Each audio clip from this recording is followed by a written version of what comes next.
Count me down. They are blaming you. Okay.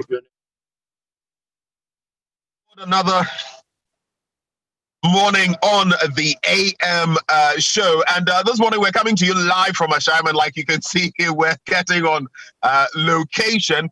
It's Arrive Alive, and we're hitting different parts of the country as we discourse on, the road carnage and how to bring it down in our country.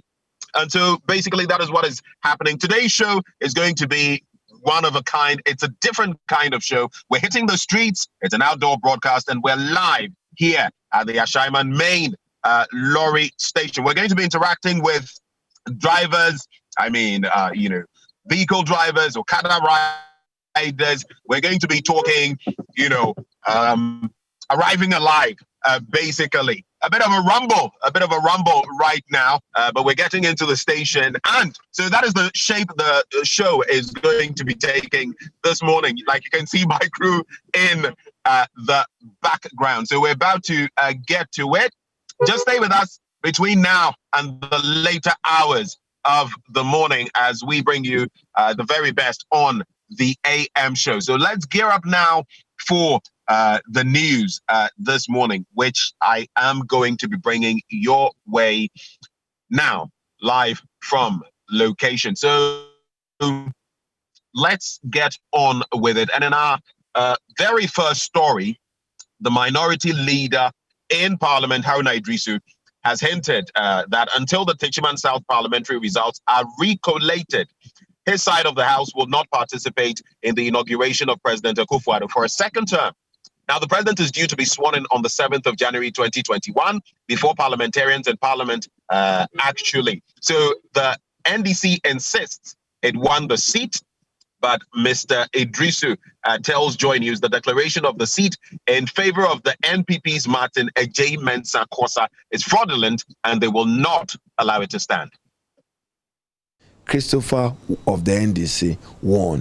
He's been robbed of that mandate and would make it conditional even to the swearing-in which will take place on the 7th, because that one gives us that parliamentary majority that we need. It is not acceptable. They're just joking with Techiman South, added to their number, claim a false 137 that they don't deserve. They are 136. And we are saying that openly, do it openly, transparently. And in any case, why is the media not challenging the EC to do what is legally appropriate? So where is your resource? So you think that you want a Ghana tomorrow where results are declared for a parliamentary constituency, candidates that don't have access to the results, political parties don't have access to the results, and you people think is right? It will be right tomorrow. It will be right tomorrow. Prepare for a Ghana tomorrow where anybody can sit in his house and say that I've declared results, I've won. So, just to be clear, you wouldn't be part of the inauguration of Nana Addo Dankwa Akufo-Addo if they go ahead with it once the issue of Techiman South is not clear? Yes. If Techiman South is not resolved amicably and satisfactorily, in accordance with the laws of Ghana, and in particular with Regulation 43 of CI 127, and declared for the more emphatically, coalition done openly and transparently by EC, and we remain in denial that we don't have the results for Techiman South, we would be thinking through what to do on the 7th.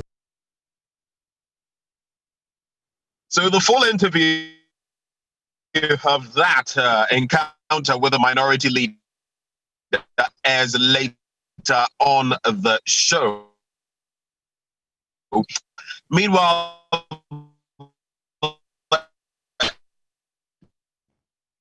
NDC's parliamentary candidate Techiman South, Christopher Bayures, votes. He says a simple unless that recollation happens. We want all the media houses to be there for us to do the collation. The minimum per hour results is about 700 vote difference for the parliamentary, which we have the pin sheets available. We can even let the media houses go through one by one, just to be sure. Why is it that they are insisting they will not do collation or recollation? Like the leader of the house said, initially they did for Banda more than 2-3 times. Techiman alone, you insisting no. What is the secret? And in any case, we are entitled to recollation if they've done collation. It is just a matter of simple distance, which we expect the whole world stakeholders, Peace Council, Christian Council, to note that this is something that has just started small. And we expect that if they don't come in, something bad could happen in Techima. It's not a trade, but that's the reality. I'm interested in that. So then, what could happen if these demands are not... As we speak now, there's a demonstration in Techima, isn't it? Yes, and that will not end. I mean, we're not going to allow the fact that you don't do collation and then you bring in military to kill our people after burying the deaf. You still insist that you are going to take power by force. This is not a military regime. How many MPP people died of that? So we insist that the right thing be done, and we'll fight it till the latter end. Will the lives, or for that matter, the tension in the area and the protest and the chaos that may result from it, because we've seen burning of ties and all in the course of some of these demonstrations, would it be worth you coming in as Member of Parliament over someone else going forward? Will you be at peace if there's a situation where all this distraction happens just to lead to you taking over as Member of Parliament elect? What is the essence of democracy? It's the people's choice, isn't it? Now, you forcefully disagree with the democracy, and then you decide to bring a military system. You kill 2 people, third person dead the next day, just because you want power forcefully. I haven't pulled guns. The NDC hasn't pulled guns. We are insisting on the democracy and the right of the people. Why I'm fighting this is for 2 reasons. Now, the first one is that if we do not fight this time, next time somebody will get up and then use the same military system to take power. That is the first one. The second one is the fact that people came around to witness transparent, free and fair election, only for them to lose their life. The only way we can honor them is to fight and ensure that there's a transparent, free and fair election, which they wish. And that is the reason why they came there, and that is why we'll still fight. These are the 2 key reasons. It is not because of the position.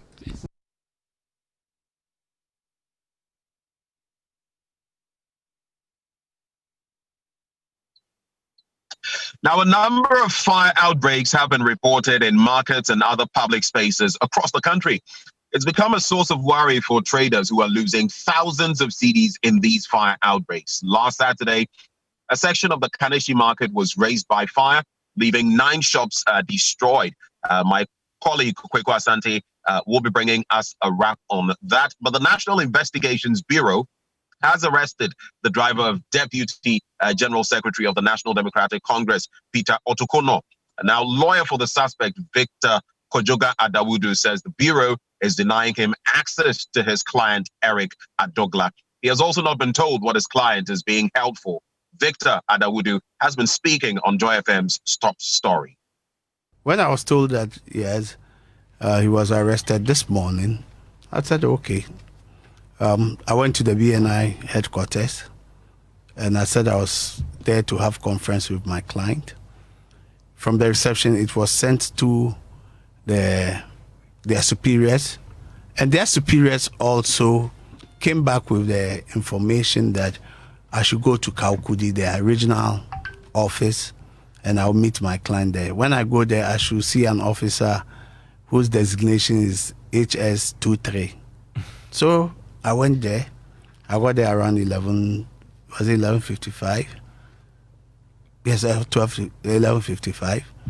Then I asked that I was looking for the officer, HS23. They say he was not available. And I said, if he's not available, can't I see any other person? They should also confirm or deny whether my client is there. Because the superiors are saying that I should go there and meet my client, have conference with him. They won't confirm. I sat there over an hour. And I told them, you can't treat me abysmally. You don't tell us anything. They said, unless they get instruction from the head office. So I had to come back to the head office, go back to the head office, and the head office, they said, if the man is not available, then there's nothing that we can do. So it means that I said, oh, if you're going to detain him, the law grants you power 48 hours to detain him. I don't have any qualms with that. So we left. So So you haven't seen him? I haven't seen him. Since the They've dawn been that giving he was us, picked yes, up. they've not given us access. And if they don't give us access, it is for us, the lawyers and the family, to sit down and exercise which options of the law. Safe to say that in addition to having not seen him, you still don't know where he is. We don't know, so we don't even know what is being investigated for. Well, let's talk education now. And the Ghana Union of University Administrators is calling government to consider resolving challenges they have with the running of universities across the country, rather than introducing a law that will undermine the effective running of the universities. According to GAWA, the Public Universities Bill has no relevance and will do more harm to the universities than the mischief of the law seeks to cure. National President of the Association, Kwabena Nkwikunedu, says, apart from the fact that their input into the bill was not considered, the university administrators were not given any place on the University Council, a move they consider disrespectful. He has been speaking with Richard Kwejunya. We have been with the minister all this while to make input, and Gawa was invited to the Parliamentary Select Committee to make input. Unfortunately, even as we speak, but for the media, we wouldn't have even gotten to know that the final document has been laid before Parliament.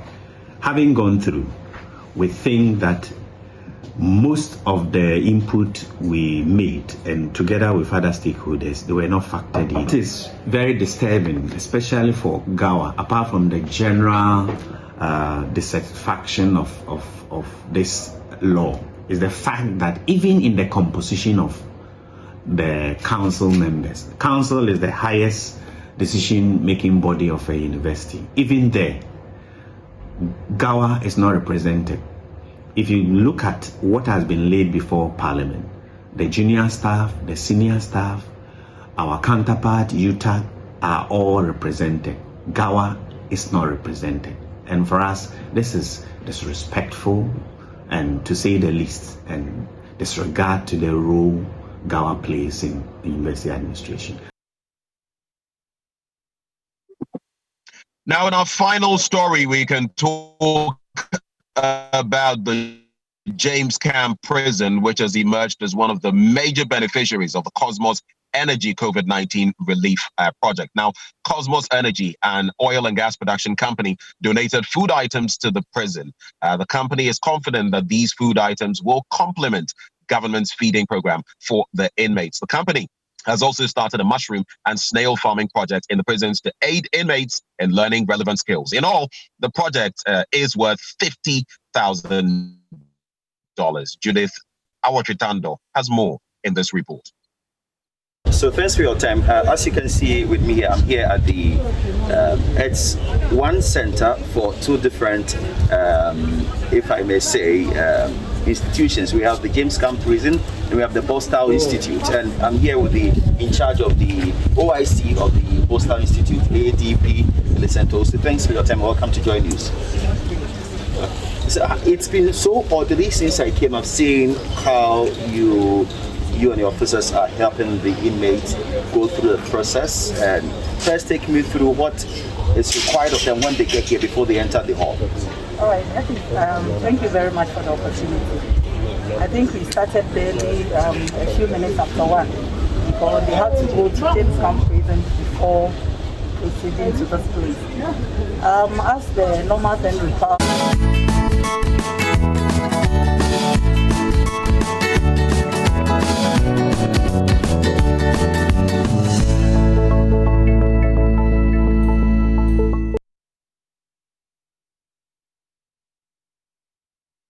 The James Camp Prison, the only male prison in Accra for 2 years, has been able to establish a vegetable farm, a fish farm, and a piggery which provide work for inmates. According to officials of the prison, the farms receive the necessary expertise from Cosmos Energy. The COVID-19 pandemic, however, proved to be a serious challenge because trainers could not visit the prison due to restrictions.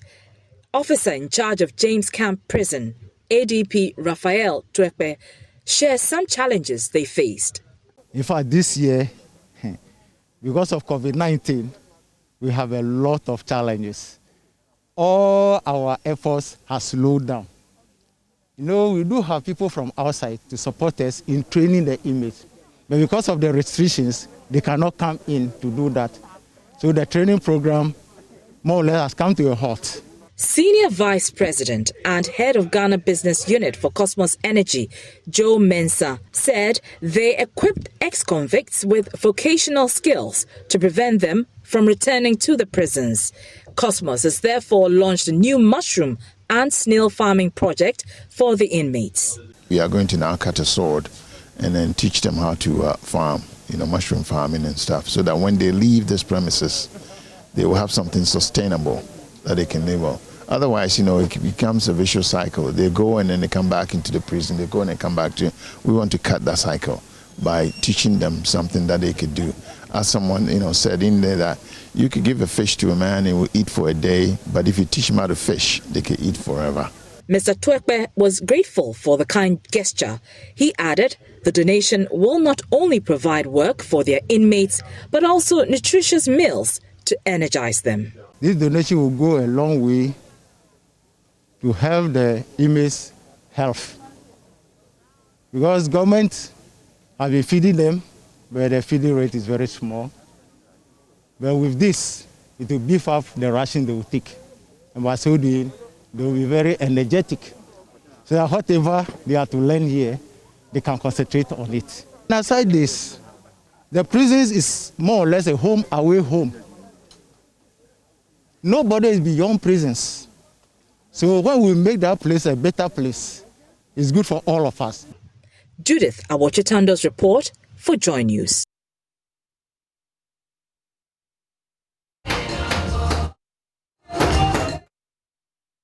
For this morning, and I'm going to be handing over now to Araba Kumsen, who is in the studio taking over from here. But the news review comes your way with yours truly, together with Winston Amwa, right here from the Ashaiman main lorry station. It's all about arriving alive. So do stay with us. We'll be back right after this break.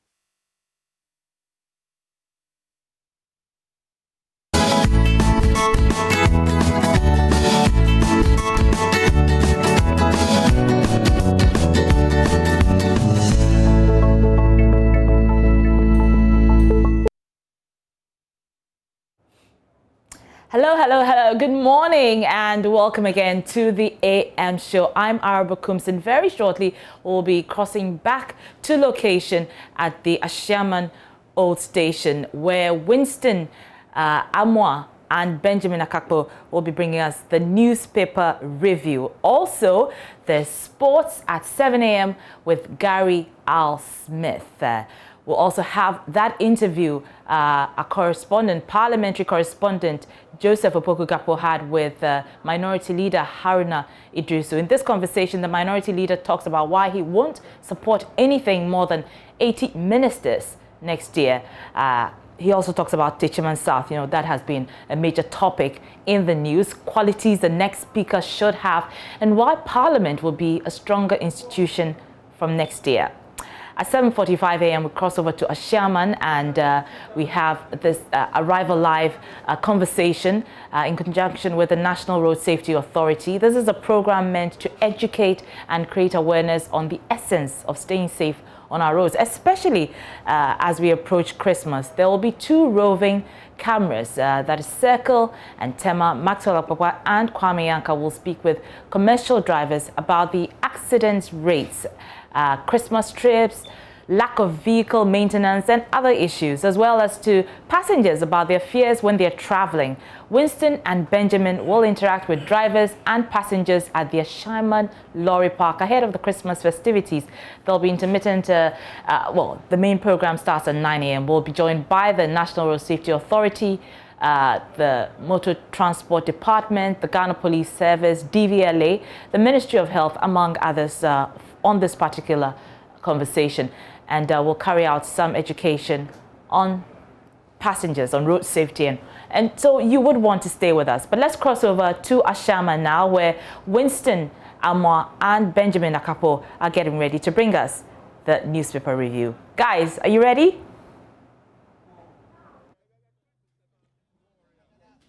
Let me know when we're good to go.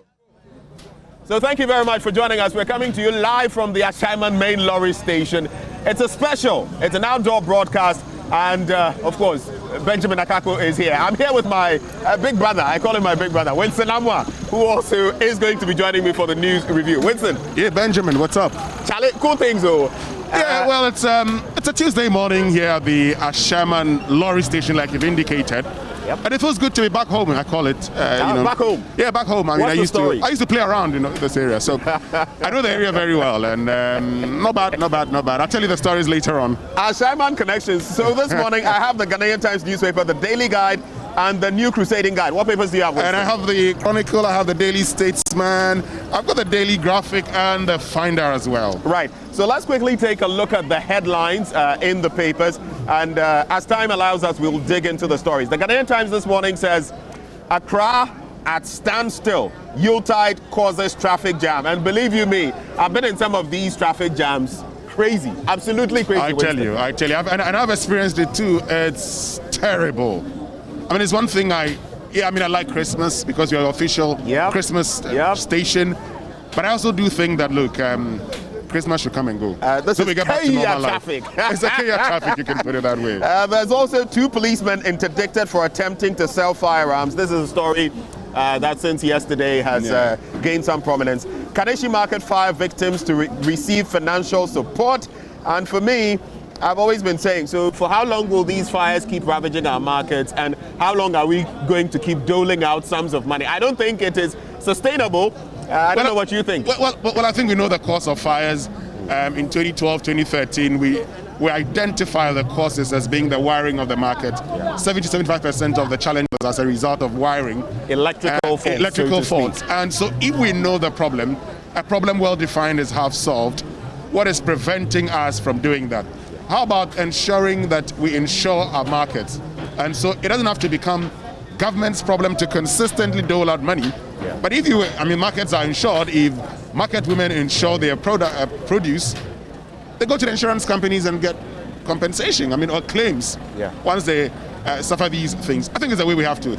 And I think something else to take stock of, part of the fires we've seen sometimes have to do with gas explosions and the rest. And so a lot of these in markets, it's a recipe for disaster. But you see, when you have gas tanks and all of that, they ought to be situated in certain quarters, but they are all over the place. Exactly, but you see, Benjamin, any fire would trigger something. The point is, the whole idea of insurance is when a lot of people contribute for a few who would be at loss. I'm not disputing the bit about insurance. So it's a culture I think we don't have. Yeah, we don't have it, but for me, yes, we need to ensure the right things are done, but while we are waiting for the right things to be done, we need to go for insurance and also ensure that, look, we're always talking about rebuilding markets. We're talking about making sure that markets are, rewired.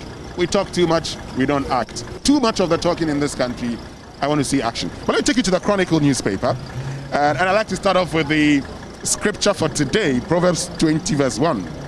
It says, wine is a mocker, strong drink is a brawler, and whoever is led astray by it is not wise. So for all of you who love to drink. Okay, listen to this.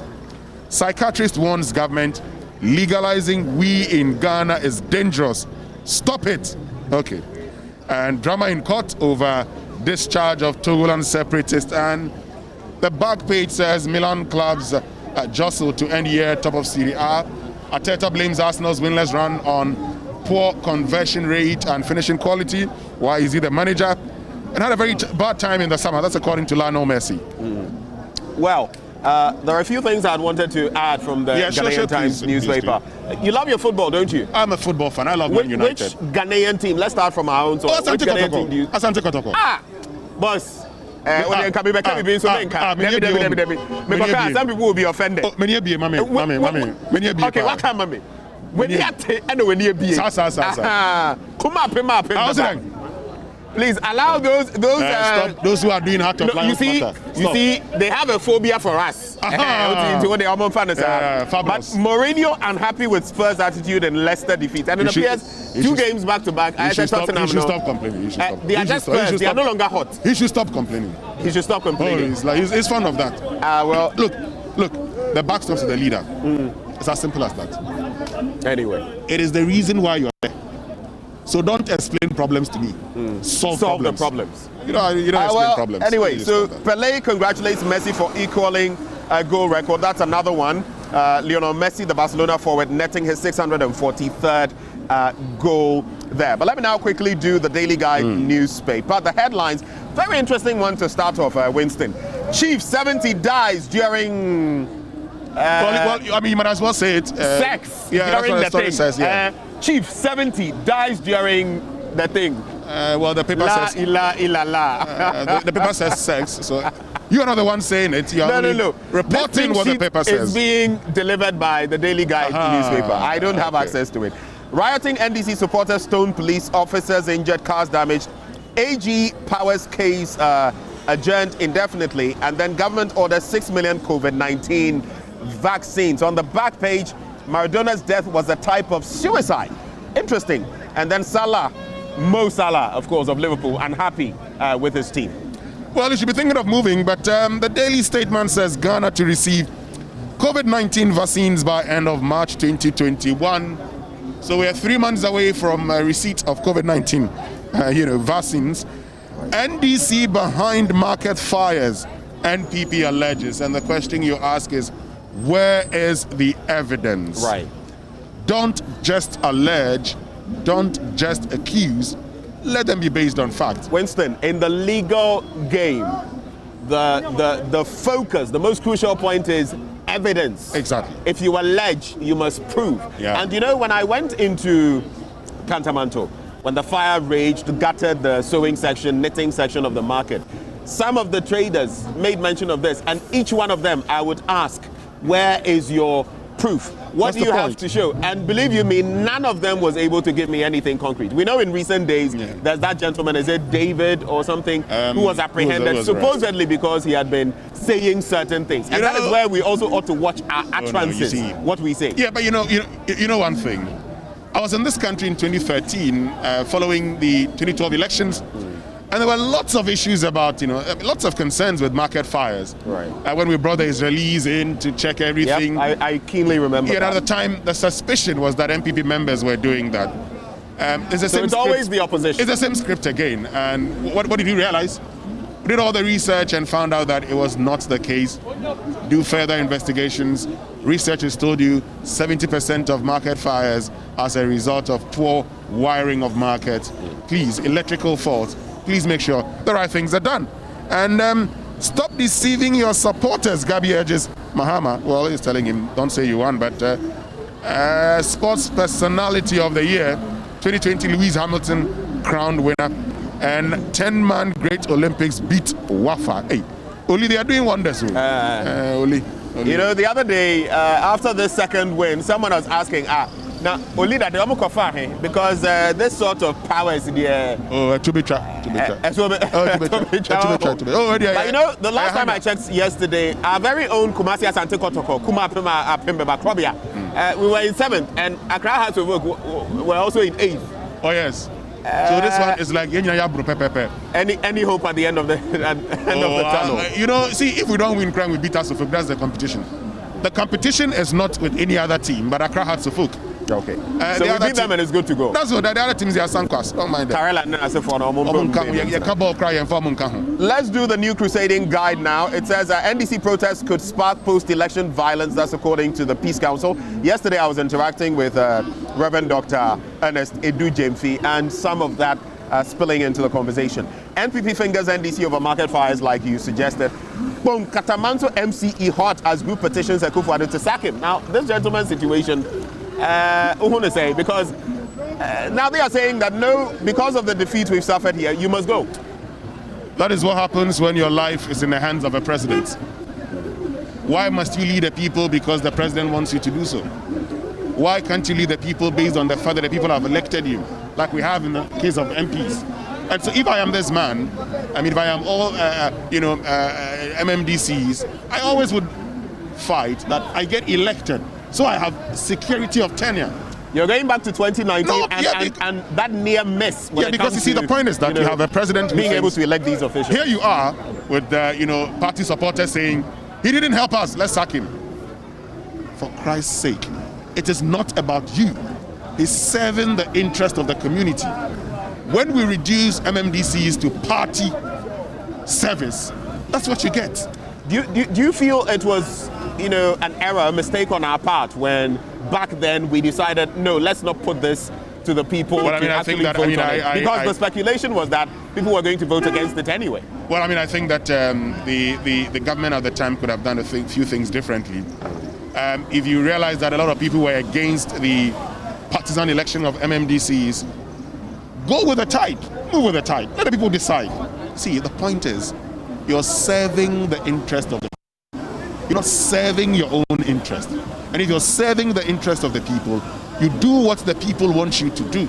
And what the people wanted done at the time was to elect their MMDCEs, but on a non-partisan basis. Right. So do not deny them the opportunity to do so. Yeah, you may have had the plan of doing that through a partisan means. But I say, when the people say, Mr. President, we agree with you or we disagree on partisanship, you go with the people. I wanted it done in a partisan manner. I didn't see anything wrong with it. I wanted us to stop the hypocrisy. Because like some have suggested, it's happening anyway. It's exactly what is happening. I wanted us to stop the hypocrisy. Why do you think this MCE is being pushed by party loyalists and all of that? Well, because of course, when you go down to it, the politics is in there and the alignment is in there. So, like it or not, it is happening. Though, honestly, I would opt for a non-partisan, option where you vote. But the point also is, as a student of political science, they'll tell you we are all political animals. Politics goes into the bedroom, it goes into everything, and like it or not, Masa, whoever will be there will have some Exactly, his party would influence him anyway. So let him just be elected in a partisan manner. But that still doesn't hurt if you choose to elect him in a non-partisan manner. I don't mind. Right, let's wrap up with the headlines now. Tension mounts at Northern Development Authority. You can grab a copy of that paper to get the details. And I think it's a wrap for that one. So maybe, if time suffices, we can do other headlines and then dig into a few stories. NPP accuses NDC of inciting supporters to set markets ablaze. We've talked about it. Go to court and stop the violence. National Peace Council charges NDC. Drought foreign traders could cause maize shortage, according to reports. And treasury bills sale significantly undersubscribed. And finally, I have the daily graphic that says, adhere strictly to road regulations, drivers cautioned ahead of Christmas. And there's a reason why we're here. That's why we're here. Yes, because we want to interact with our drivers. We want to ensure that as we go to, as we get ready for Christmas, they adhere to our road safety regulations and ensure that you and I would arrive alive. And be alert to meningitis, don't self-medicate. Ghana Health Service warns, stand still. Christmas shopping creates gridlock, and that's what we're talking about. And the back page, Cosmos Energy supports vulnerable groups with $50,000, and Ministry of Local Government presents motorbikes to MDAs. That's all I have with the daily graphic. So let's start digging into the newspapers. I'll start with the Ghanaian Times, and on page 3, if you just check that out. Now, you remember the case of the Kita MP? Yeah. Okay, so alleged assailants of Kita MP elect remanded. And the story says the fetish priest from Anglo, Afiade Nyingba, and 2 Nigerians cited in the recent attack on the MP-elect of Keta, Jujoli Kwame Gakpe, and his family members were remanded by the whole circuit court last Thursday. Now Vincent Kwachiko, the priest, is the 3rd accused in the matter, while the Nigerians Fred Ebiye and Evans Kano are the 1st and 2nd accused respectively. The 3 who are charged with robbery were not asked to plead. Now the court, presided over by Mr. Felix Dachumo, remanded them in police custody until January 4, 2021 to enable the police to carry further investigations into the matter. So, in a nutshell, that is what the story is. At least some progress being made on this matter.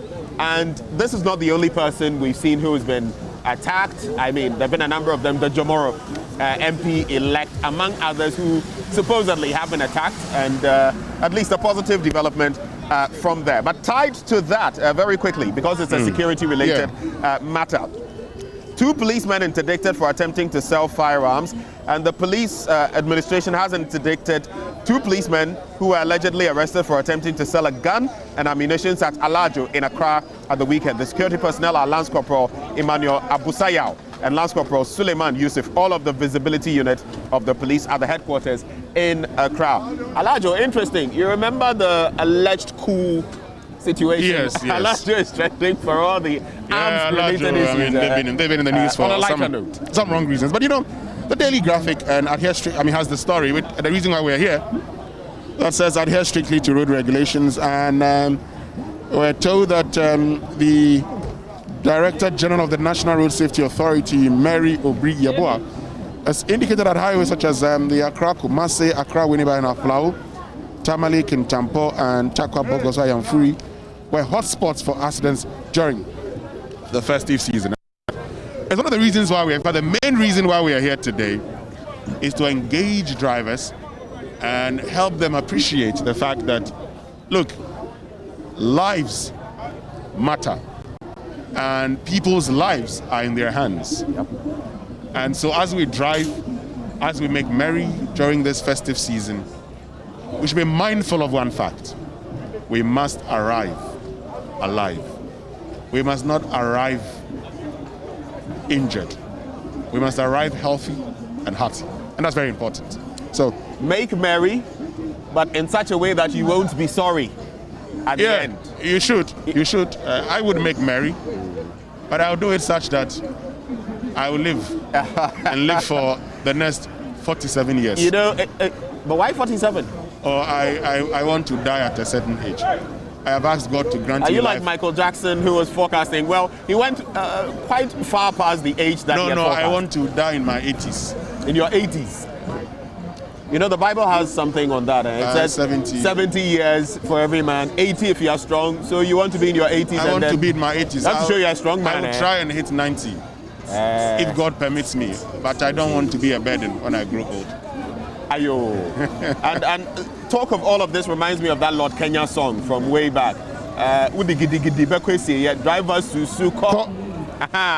Driver Susuko. Motorway now, fast by, and a lot of people, you see the way they drive, Charlie Susuko. Let's do this one. Kaneshi Market fire victims to receive financial support. I was talking about it. So the angling here is that owners of the 9 shops at Kaneshi Market in Accra, which were ravaged by fire on Saturday, will receive financial support from the, guess what, Microfinance and Small Loan Center, Maslock, to restock their trade. Now, the Minister of Local Government and Rural Development, Hajia Alima Mahama, who disclosed this yesterday, said this would be a supplement to the support to be given them by the market management. And so that's the latest on that development. Of course, I mean, like I put it, I have my own concerns about all of these incidents, and we've gone to invest our money. It has gone bust. Government, give us money. Our market has gone up in flames. Government, give us money. Maybe someday some things will happen and we'll also go for some money. Let's take out some more stories. So talking about money, and Treasury bills sales significantly undersubscribed is in the Finder, and says for the first time since the 3rd week in November, sale of Treasury bills to investors has been undersubscribed in the weekly auctioning. Now we're told that right after the December elections, the weekly Treasury bill was highly oversubscribed by 21%, but that has been short-lived as there's been a huge undersubscription. While government was looking for 1.79 billion, it rather got 971 billion for the 91-day, 182-day, and 364-day Treasury bill, and the rate is at 14%. It could prove to be the reason why people may not want it. But also, when it happens like that, when government is unable to raise funds locally, you ask yourself, from what other avenues can government raise funds? Yeah. And that will be, from foreign sources. But if government decides to do so externally, at what cost would that be to the government and the people of Ghana? And so what that actually means is that, look, one, if you get lots of money domestically, you crowd out businesses, the banks would be happy to buy Treasury bills from government. It's a non-risky investment. So what that means is that a private sector wouldn't get a lot of money. If you also go externally, at this stage, and we're getting to distress levels, We're going to be getting borrowing. to? Yeah, we're getting to. Yeah, we're getting to. We are in. No, because of COVID, we're getting to. We are in, but because of COVID, we're getting to. And the reason is that COVID-19 has taught the world that a lot of countries are struggling. And so you may not want to use the same indices that you used previously. Right. Because Ghana has had to borrow for certain expenditures that were not anticipated. So while we're getting to that, what that tells you is that you become a risky country. And so you attract a high interest rate. If you attract a high interest rate, investors will look at you and say, this country is debt distressed. Is my investment going to be safe there? No, yeah. So it tells you, no, my investment wouldn't be safe because they could always come back and increase taxes. So why don't I look elsewhere? So the ripple effects are many. And if there's one thing we have to do, we have to work on our debt levels. And for a country like ours, where GDP growth, acceleration of the economy is supposed to hit certain targets, double digits, sustained for about 10 years, 15 years, for us to reach certain pedestals when it comes to the economy. That's a fuss. And for COVID-19 to have hit, that creates its own, that's a fuss. Everybody tells you, oh, we're going to hit. How do you achieve that? How do you want to achieve that? How do you want to achieve And that is why it's also relevant that we recently came up with our anti-money laundering law. You know why? Because we've been in that gray bracket when it comes to the evaluating institutions across the world. And that also means that when you're sourcing funds from across the world, it is more difficult because money laundering is an issue in your country. We've been blacklisted a number of times. 2008, I remember, and some other years. Even now, we are in those gray areas. So that law will also at least But you see, the point about growing at double digits, we're looking at total outputs. What new thing are we going to introduce in this country by way of output to push us up there? What are we going to do? We have rebased. We're where we are. What are we going to do? Look, I agree with those who say that we should be looking at cutting our coat according to our cloth. You have a situation of COVID-19. You don't go into the next fiscal year thinking so much about infrastructural investments. What you do is to remedy the situation in such a way. This is a country where, look, our interest payments and emoluments from the first quarter, it's 143% of tax revenue. What are you talking about? Sometimes we tickle ourselves and laugh, but hey, let's move on. But in terms of tightening our belts and all of that, I've been asking myself, a number of ministers, for example, the minority leader, Haruna Iddrisu, has been speaking about that, the number that he's expecting when it comes to ministerial posts. I think we should lower the numbers. Yeah. Because Charlie, right now, in COVID and all the wahala, and all of us are tightening our belts. You can't have 100 and 20 I have asked myself, for instance, what do the regional ministers do? The regional ministers, what do? They coordinate the district assemblies. The same district assemblies that will report to the local government ministry. Yeah. Because in our decentralization module, we have the coordinating council. They're the coordinators of decentralization. Then we have the towns and country they're the managers. So that the assemblies will manage it. The unit committees are implementers of our decentralization process. Do you need a minister to coordinate it? How does he coordinate it? How does he make sure it works? I think if we want to reduce the number of ministers, start with regional ministers. Right. Do not appoint a single regional minister. Right. So keep it there, and you've lost 132 ministers. You've reduced it by 32 if you don't appoint regional ministers. 16 regions by 2. By 2, so 32. You see? Then you stop the Ministry of Planning. You stop the monitoring and evaluation. Information can be merged with communication. I think we should do something. One of these days we should sit down, look at our ministries that we feel should go, and then make a presentation to government. Write an open letter to His Excellency the President. We'll be crossing over to sports now, but I just wanted to highlight this story. I know you're very interested in it, Winston. The bit about the chief, William Ejay, 66-year-old man believed to be a chief, dying in Koforidua-Efudiase in a guest house in the New Joabin North Municipality of the Eastern Region after having sex with a 25-year-old lady. Your brief take on this matter? Let investigations. 20 seconds. Let investigations decide. investigations to be conducted? To find out what really happened to him. For now, it's speculation. Anyway, so it's a wrap for the news review coming your way live from here, the Ashaiman main lorry station. Don't you forget, the hashtag is Arrive Alive. We're crossing over now to Gary, who has sports up next. Stay with us. Thank you, Benjamin. And that last story raised a few eyebrows here, even in the studio. However, I can assure you that there are no deaths to report when it comes to the sport. I'm Gary Al Smith. Thank you very much for joining us. We'll go back to the Ashaiman lorry station momentarily. But our biggest sports story pertaining to Ghana is that the World Football Governing Body, FIFA, has cancelled the Under-17 and Under-20 Women's World Cups for the next year due to the pandemic. There's more in this report.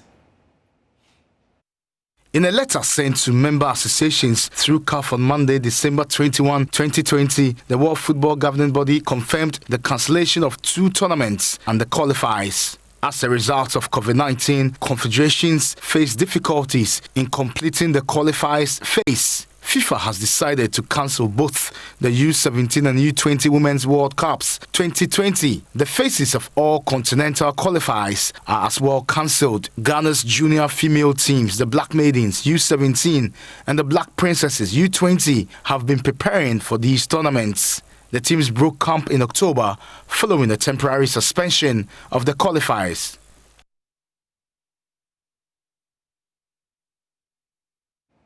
Back to Ghana, and in other news, the GFA Ethics Committee has decided to ban Mr. Kofi Manu from taking part in all football-related activity for a period of a year for breaching Article 18 of the GFA Code of Ethics 2019.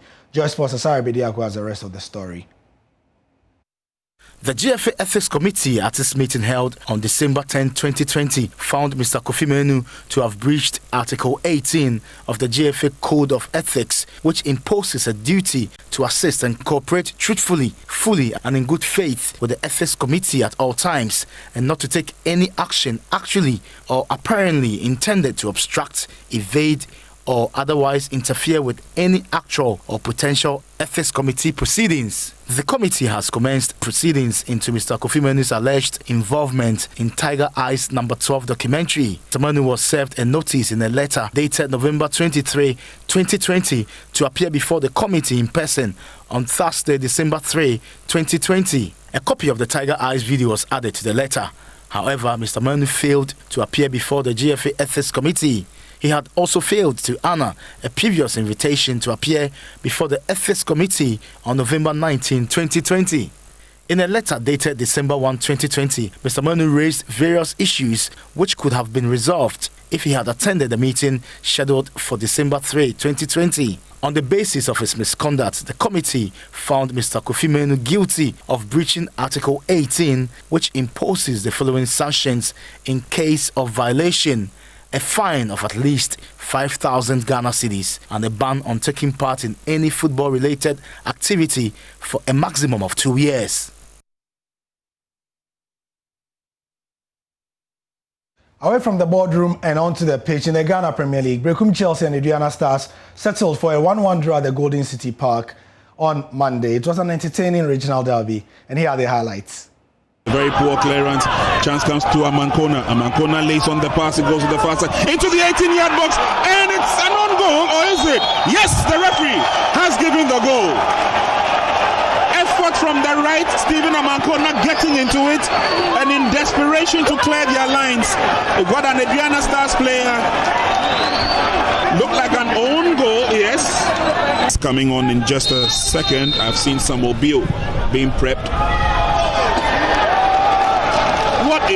What a chance, and what a goal.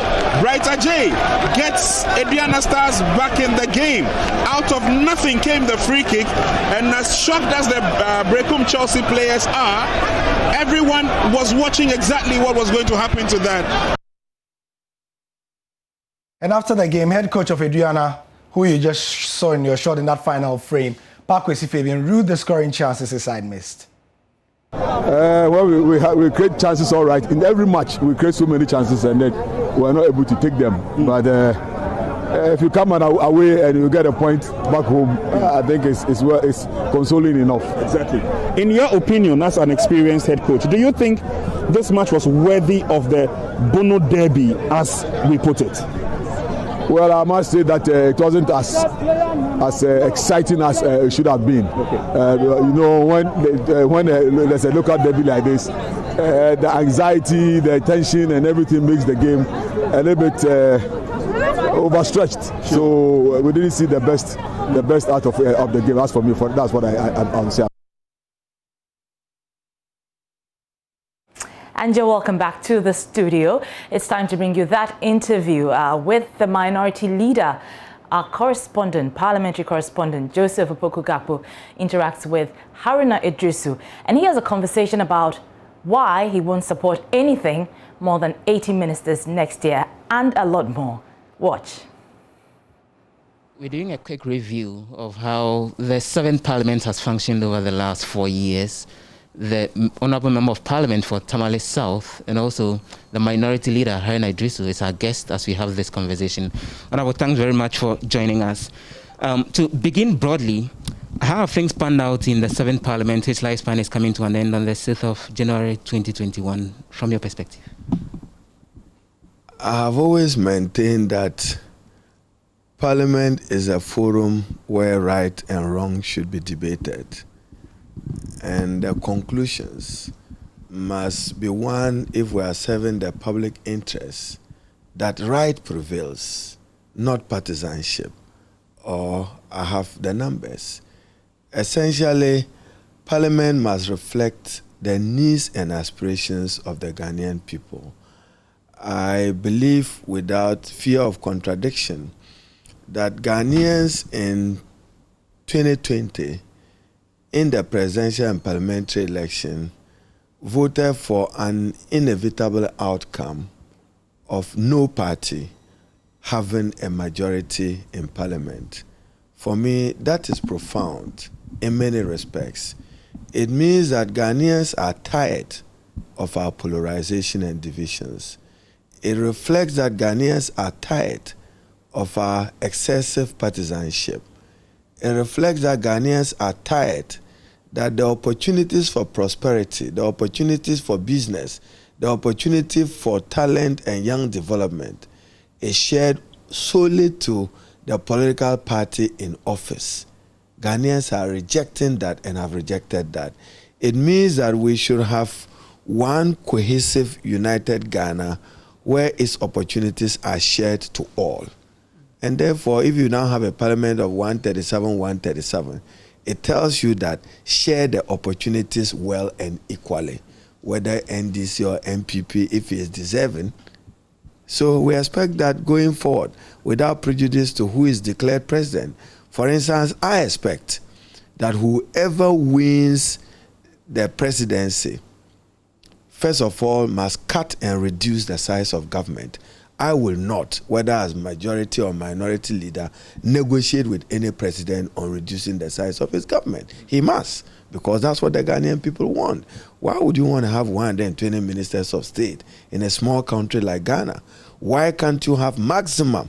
Parliament should not support any president to bring in appointees and appointment of ministers and deputy ministers exceeding 70. So that if Nana Addo Dankwa Akufo-Addo ends up winning the slot, then we can't expect. Question on Nana Addo Dankwa? President Mahama can as well win.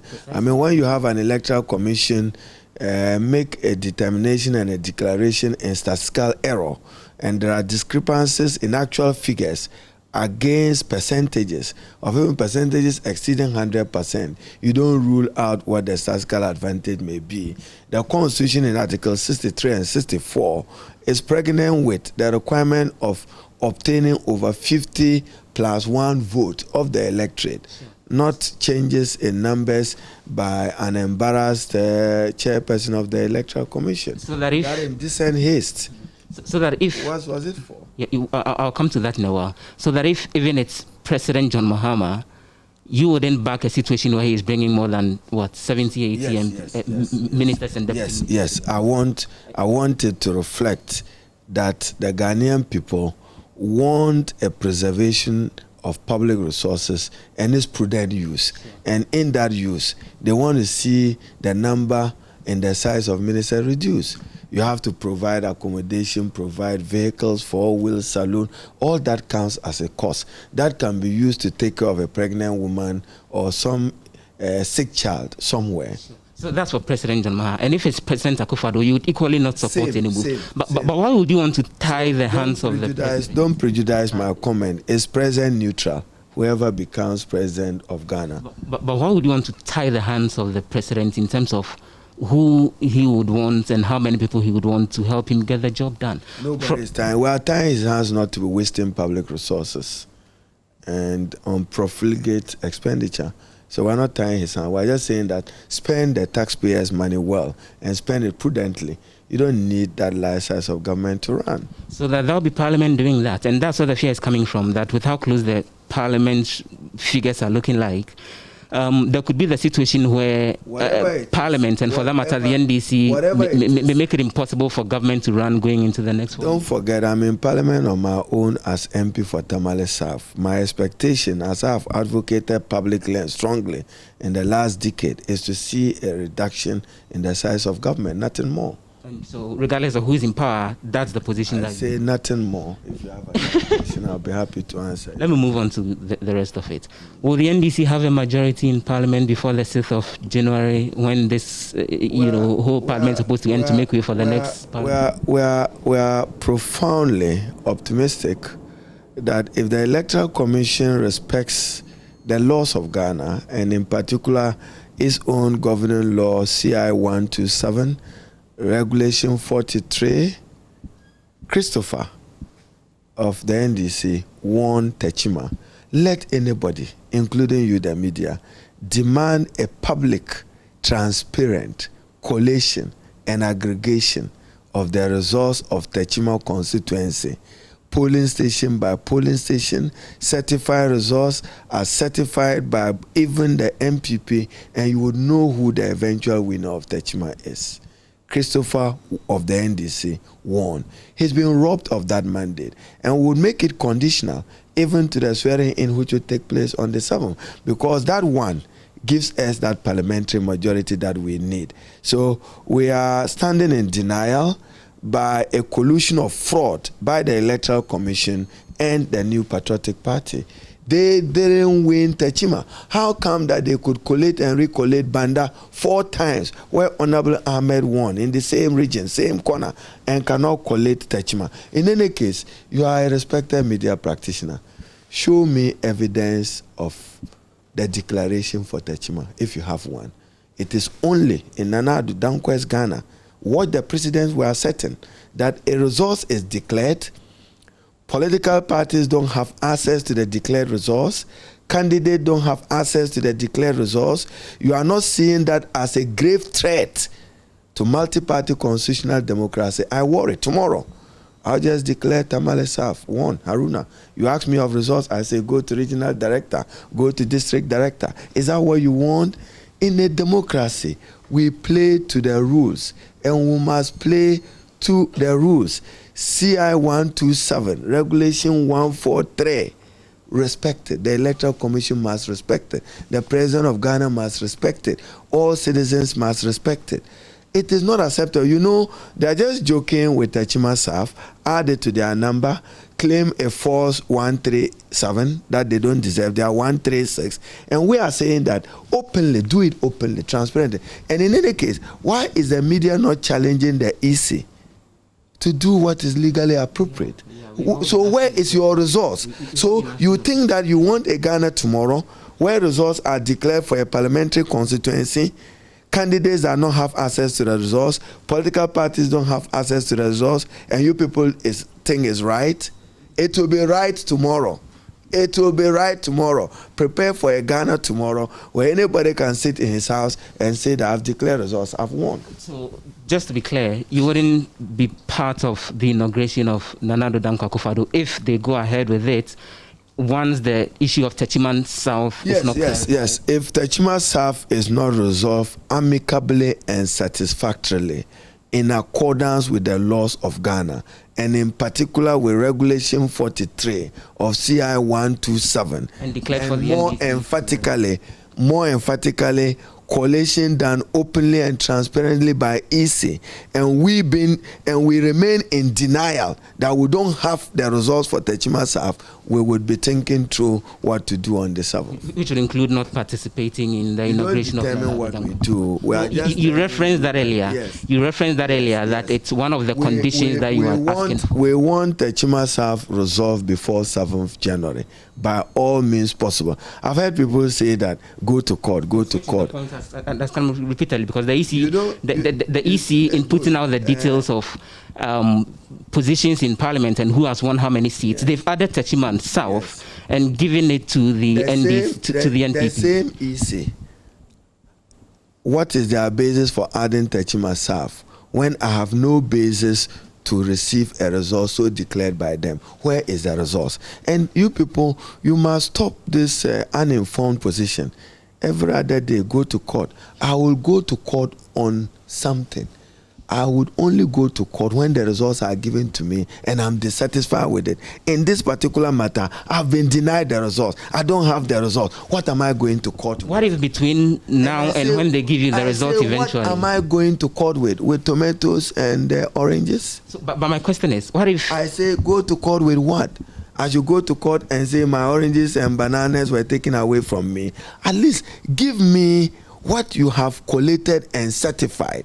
Then I have a piece of document that I'm dissatisfied with. Then I'll go to court to challenge that I am not satisfied with this outcome. We all know that there is a 21-day window within which, if you want to challenge the outcome of an election, and wait for 21 days. Mr. Iddrisu, the point I'm making to you is that if within that 21-day period you still don't have the declared result from the EC, you would let the situation go and allow that window to then slide? No, you get it.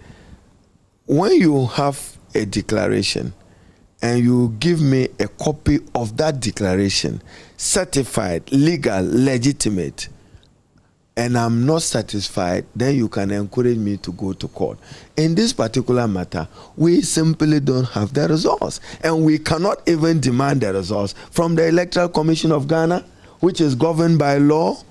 This is embarrassing and legally untenable, and setting a very bad and dangerous precedent for governance in Ghana, that tomorrow you are told that results have been declared, go to court. You don't even have what to walk to court with. We won't walk to the court with empty hands. Beyond the issue having to do with possibly not participating in the inauguration, as you have hinted, will you vet Nana Rodam Kwaku-Fado's ministers if the issue of Techima South is not declared? Or would you see a situation where the MPP did not participate in the vetting of the ministers of John Mahama when he, was elected in 2012 and the MPP was challenging that? It's too early. For me, 2020 presidential and parliamentary election, if you watch some of my campaign videos, it's like chasing a tortoise into a yam mouse and not able to pick it. The NDC clearly had a tortoise in a yam mouse that couldn't run. An unpopular president, this vote is a vote of no confidence in Nana Akufo-Addo, from 169, struggling with one seat and desperately using brute force and force to have just one additional seat. Not acceptable. It will remain a blot on the conscience of our democratic practice, the way Techima South have been treated. 2 lives lost, significant. You think the performance of the MPP is an indication of how they mismanage the country, which is what Ghanaians are probably paying them for, not only for the presidential but for the parliamentary? Ghanaians will even know where is coming. They mismanage the COVID resources, and that is what they use to campaign instead of using it to get school children back to school. We will hold them accountable to it. We'll hold them accountable to every penny and peso spent on COVID. We're not going to accept wholesale. I spent 260 or 1 billion. We will ask for fine detail. I think that what the Ghanaian people have voted for is for a parliament to be concerned about them as Ghanaians and not to be concerned as MPP, NDC. And much will be expected of the political opposition. I trust and pray that we live up to the call.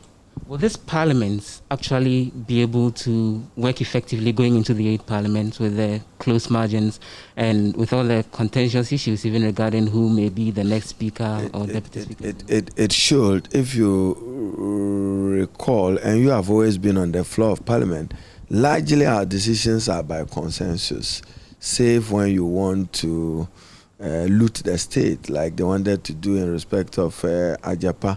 Walking here, I just saw them come and load in some mining leases when they know tomorrow Parliament is rising. How much time can we thoroughly state it? How much time can we ask for due diligence? How much time can we ask for value for money?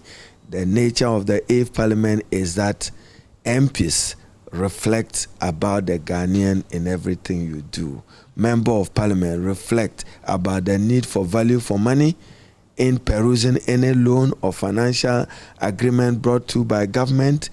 MPs reflect soberly in any matter introduced by the executive and embarrass the executive where you have to, and we'll do exactly that. And chances of, there's a caution that this minority has done more work out than any minority in the history of Ghana's parliamentary democracy. This parliament has presented opposition to a lot more bills and all. We're likely to see that continue. And then the bit about it. I think you should measure our work out and its outcomes.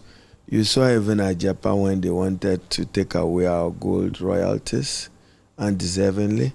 Some persons, including even ministers, sought to trivialize it, as important as it is. What do you need the money for? What will you use the money for? What is the compelling justification to want a 500 million or 1 billion into 15 years when arguably you can earn 130 million on mineral royalties every other year into the next 10 years without monetizing those royalties, without communities benefiting from the mineral fund investment account? And I think that Nana Addo Dankwa has lost the moral right, the moral strength to even talk about corruption, let alone talk about he's going to fight it within. So we can expect that kind of opposition to continue going into the 8th parliament. You can expect the minority, the NDC to do. He's not able to make it a high-risk activity, and we are grudgingly disappointed about his conduct on improving governance. And generally, I mean, if this had happened anywhere in Europe, that will pass as a vote of no confidence on an incumbent government. I will go and check that. Which you think the Ghanaian populace eventually did? That's what they did. That's what they did. And we should hold together the unity and peace of the country. I'm done. My final two. Who will be the next, let me put it this way. What kind of qualities are you looking for in who should be the next Speaker of Parliament going into the 8th Parliament, looking at the very close margins with the NDC and the NPP? Speaker of Parliament, you would need somebody who is above reproach, above partisanship, familiar with the rules, have an unparalleled commitment to the good of Ghana and to the service of Ghana, and will hold the two sides together to serve the good of Ghana and not serve any parochial, narrow partisan interest. That is what we should look for in who the Speaker would be, and one who would build Parliament as a responsive, transparent, accountable institution of state that will allow us to hold ministers, chief executive, and other appointees accountable to the people of Ghana in the name of respecting the sovereign will of the Ghanaian people. Does Michael Kwe fit that description from your perspective, Reverend Professor Michael Kwe? At least after working with him over the last 4 years. I wouldn't make a determination of that. Professor Michael Kwe has his positive. He's contributed immensely into rebuilding and improving the parliamentary service. You can't take away that from him. But politically neutral is difficult to judge him and many other speakers. So you want a speaker for this purpose of 8th Parliament who is politically neutral.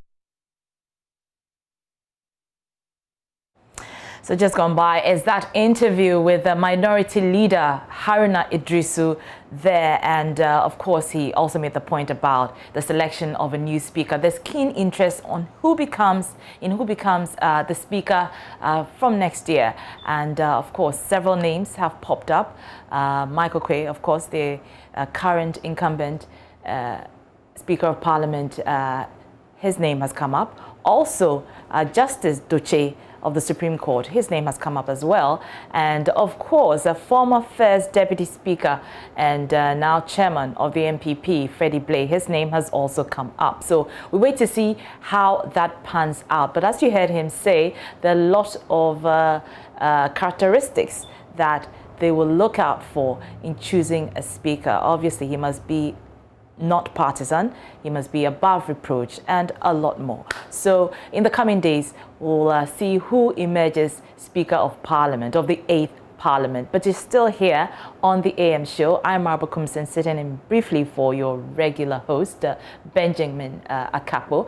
As you know, we are teaming up with the Road Safety Authority on the Arrive Alive campaign, and we've been crossing over to the Ashiaman Lorry Station, where we've been raising issues to do with road safety and the like. Right now, we're crossing over to Kumasi, and Prince Apia joins us. Hello, Prince. Tell us where you are. Araba. Araba, can you hear me? I can hear you clear. All right, so Araba, we are here at the VIP bus terminal, one of the very busiest bus terminal in the Ashanti region. And as we enter the Christmas period, we want to understand from the drivers and bus operators here how they are preparing with regards to road safety, because we know a lot of pressure comes on the drivers and the transport operators during this period.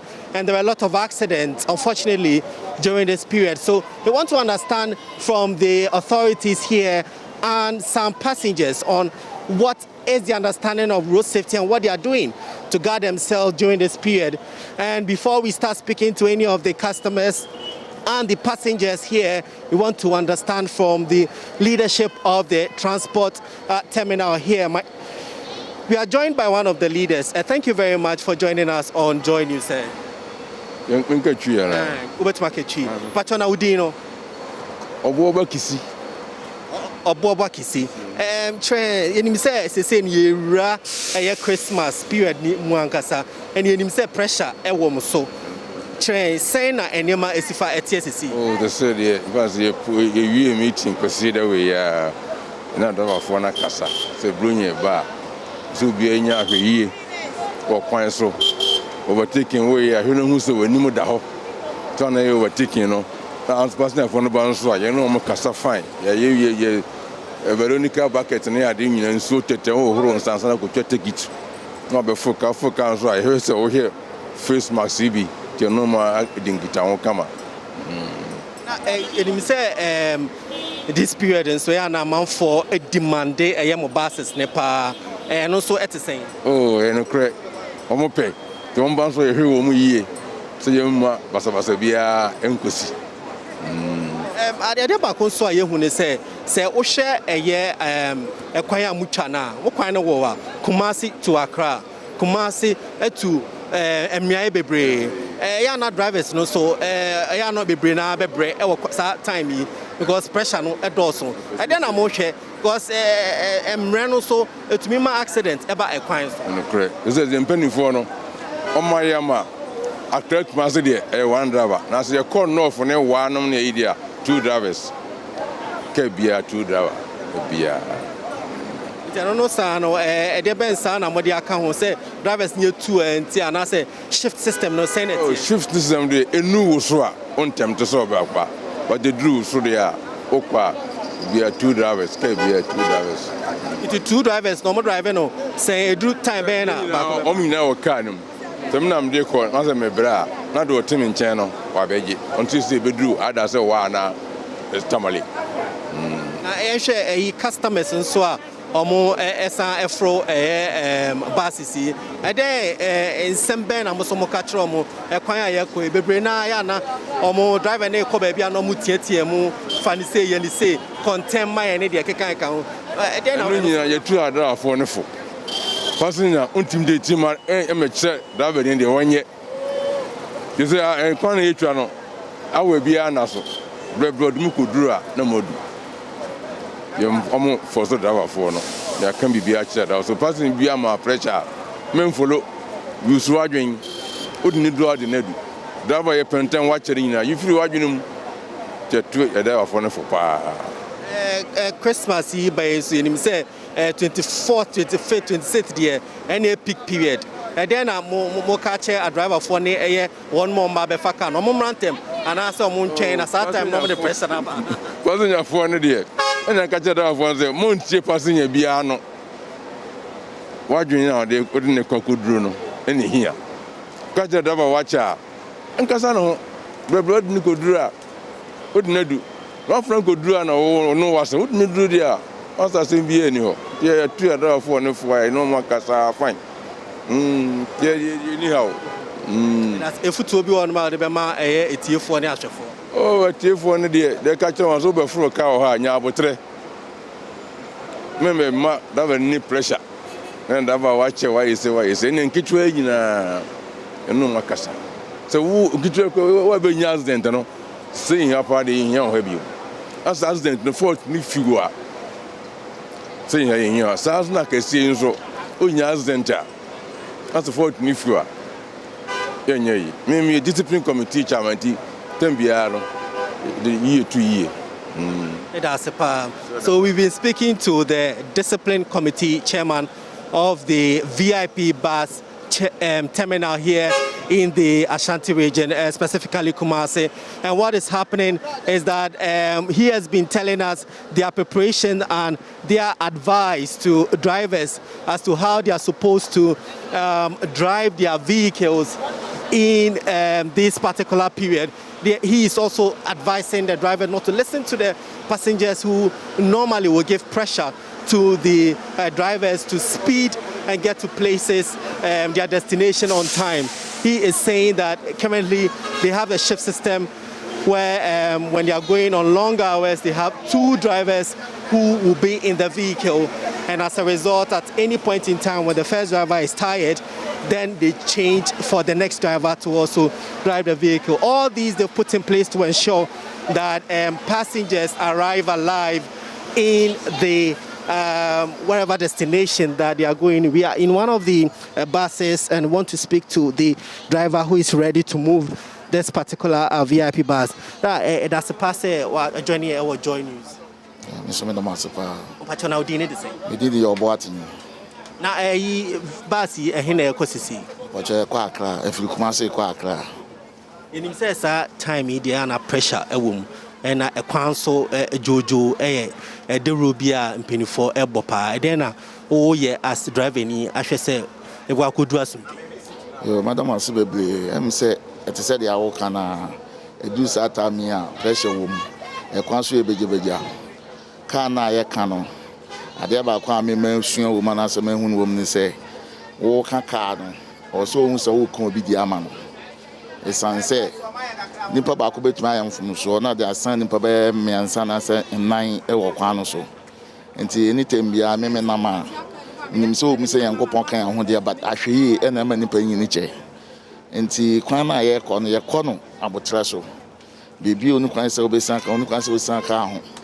Would do people so now so who say overtaken so who say we name the hall and some with me at the same time traders were fine so and the traders no at times we a car near crown who say trader but not a quarter is a normal private car and this answer oh driver near Ukrabas when you actually you know I just car yes into me quick son one who do fin I feel no welcome not a sign a yaba.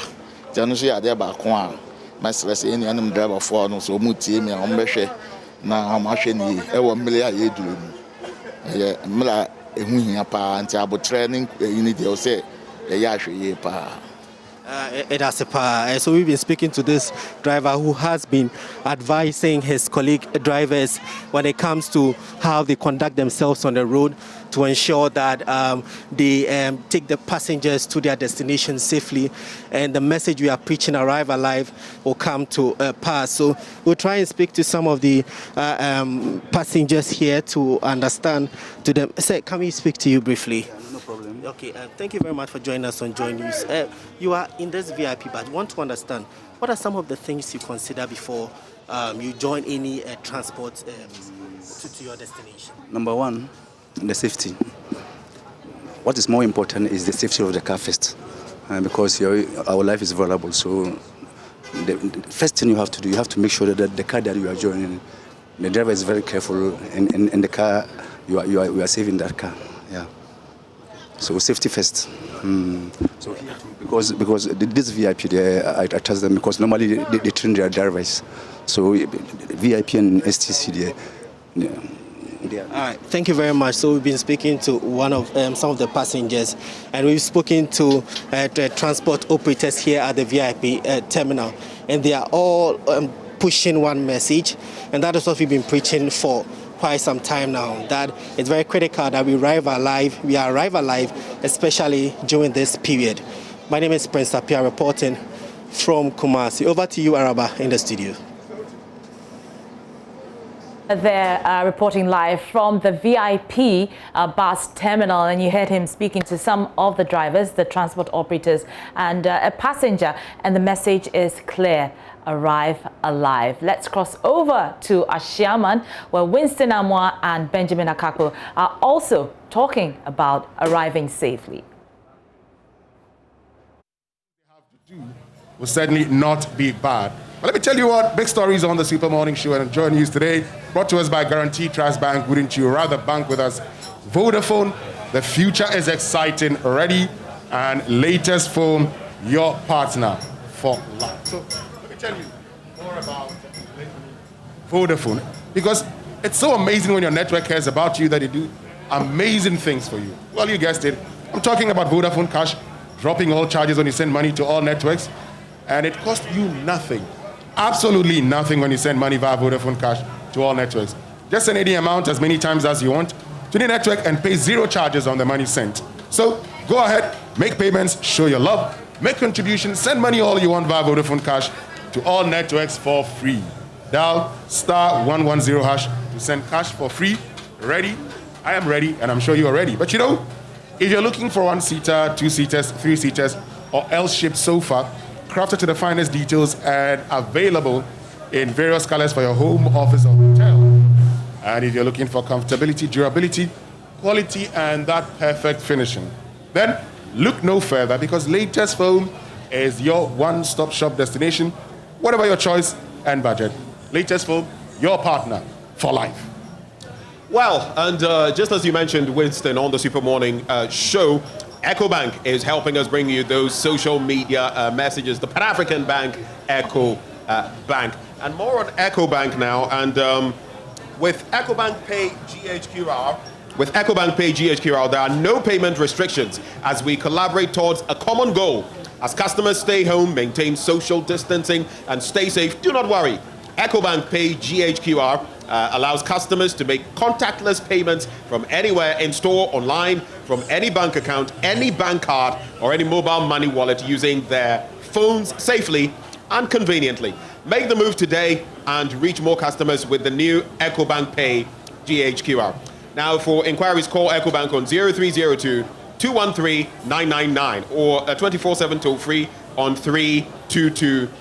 5. Let's do this final one and wrap it up. Surfline 50 gigabyte promo, and you get 50 gigabytes data free whenever you buy a Surfline device at any Surfline shop or retail outlet today. Surfline, Ghana's premier 4G LTE network, puts the whole world in your hands. Now, our bundle offerings give you the flexibility to choose between no expiry or never running out of data. So whether it's internet for your whole family, your school, your office, or yourself, Ghana's only true 4G network has got you covered with this 50 gigabyte offer. Walk into any of our shops or retail outlets in Accra, Tema, and Takoradi to buy a device and redeem 50 gigabytes of internet instantly for free. Surfline, it's about time. So let's commence now with the engagements. We have the GPRTU on board, the Ashaiman Municipal Assembly from my end as well. But Winston, I know you're going to kick-start the conversation. Who are you kick-starting with?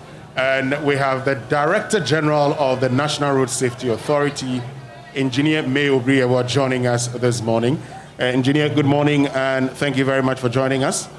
Good morning. And we also have the Chairman of GPRTU here, Samuel. Secretary Samuel, joining us also. Good morning, Samuel. I hope you're doing very well. Good morning. Great. So maybe, Winston, to give the proper designation of Samuel. Samuel Amwa is Ashaiman GPRTU Welfare Secretary and National Communications Team Member for the GPRTU. So that makes it very important because the National Communications Team Member will be helping us understand how they're communicating with their members, how they're ensuring that all of us arrive alive as we get ready for the festive season. But let me start off with you, Engineer May Obriewa. We've been doing Arrive Alive, and it's important we get to find out so far throughout this year what the National Road Safety Authority has been up to. What have you been up to in the course of the year in ensuring that all of us are safe on our roads? Definitely. We are going to team up with all stakeholders to ensure that we all go and come back alive during the season. Yes, so while you're teaming with all stakeholders, I know that you are responsible for plans, programs to ensure road safety. What are some of the things that you've been doing with the stakeholders to ensure that all of us are safe?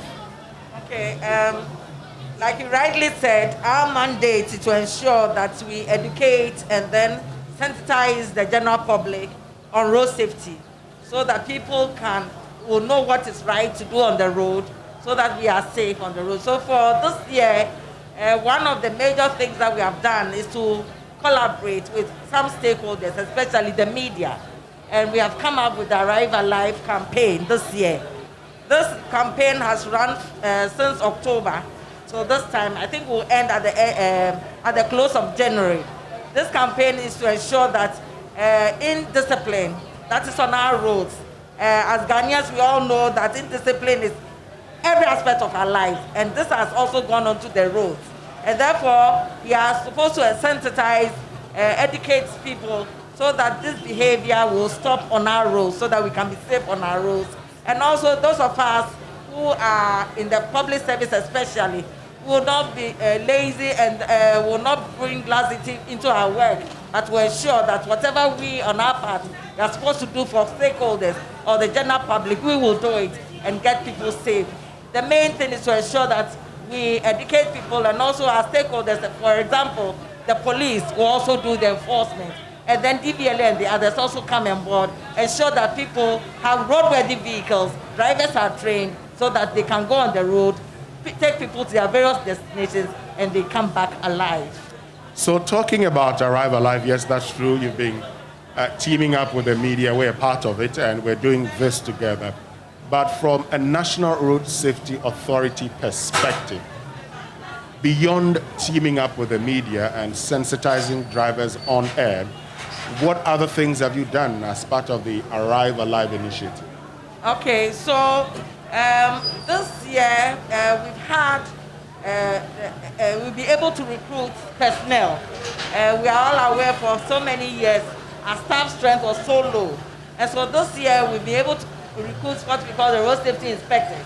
And these are the personnel that are going to support us as an authority.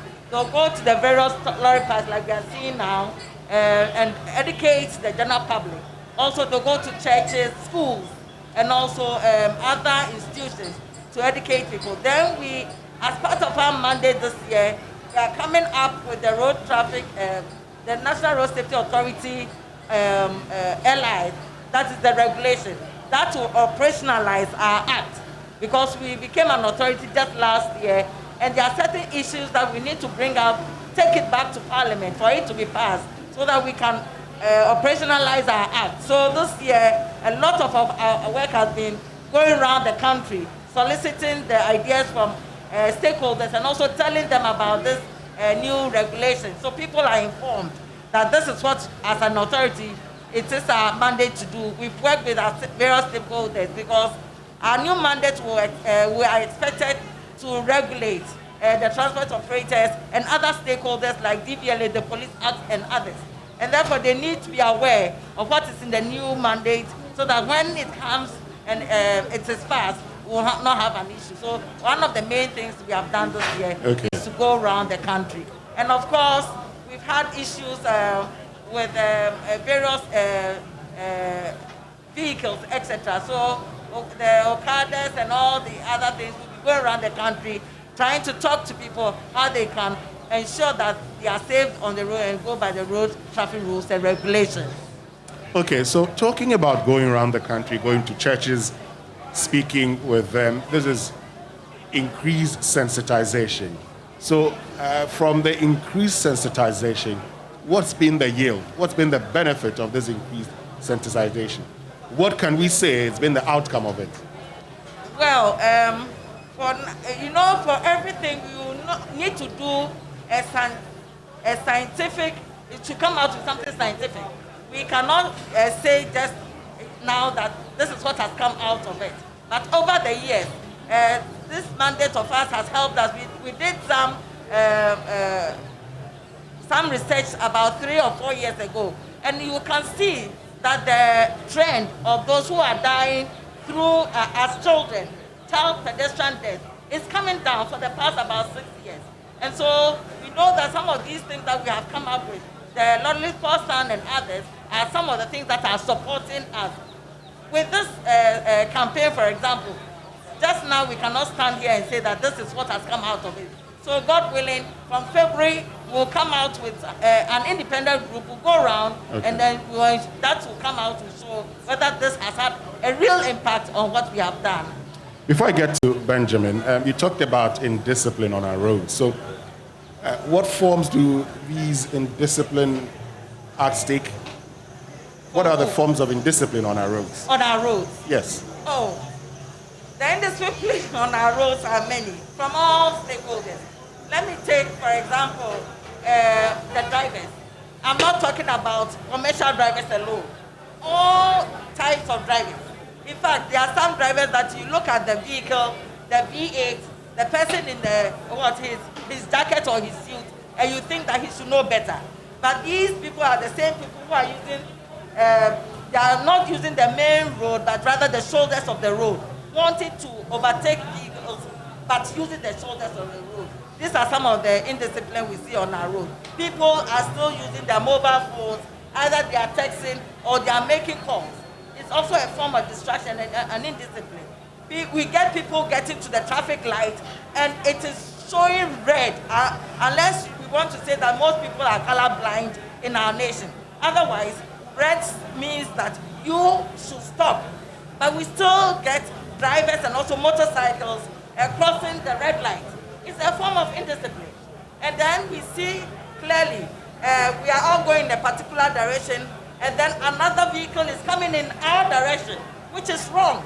People are using the central place between two dual carriages, and then they are riding on it, especially the motorcycles. So these are some of the discipline we see on our roads. Then for the pedestrians, we still get people not using the footbridges. Sometimes I wonder, when we have cried so much for the footbridges and asking government to invest so much in the footbridges, still we do not want to use the footbridges. We want to go over the New Jersey barriers, which is so dangerous. A road that has 3 lanes on each side. So these are some of the indisciplined behaviors that we see on our roads. So indiscipline, quite a situation in our country, Engineer, and you've hit the nail on the head. Wherever you are, if you're listening to, watching us, we're at the Ashaiman main station. Thank you for joining us. Do stay with us. So let me come now to Mr. Amwa, Samuel Amma, who is actually Ashaiman GPRTU Welfare Secretary and National Communications Team member for the GPRTU. Now, the Ghana Private Road Transport Union, you link commercial vehicle owners with drivers and all of that. Up to this point in 2020, for example, what have you done in your engagements with these owners, with these drivers, to forestall what we see practically every year? A lot of accidents, especially in electoral years, at the end of the year. What engagement has the GPRTU had with the stakeholders? Thank you very much. GPRTU, if I may say, for the past 3 months, organizes national communication team members that our duty is to go out there to remind drivers as to the road safety measures that have been put up, that they have to abide by all those regulations. If I may say, for the past 3 months, we've been going out on radios, on TVs, to champion this very program that I'm talking about. We started from before the election 2020, the December election 2020. We started from then. We started educating and advising drivers in terms of overspeeding, in terms of fatigue and stress, in terms of maintenance and other things.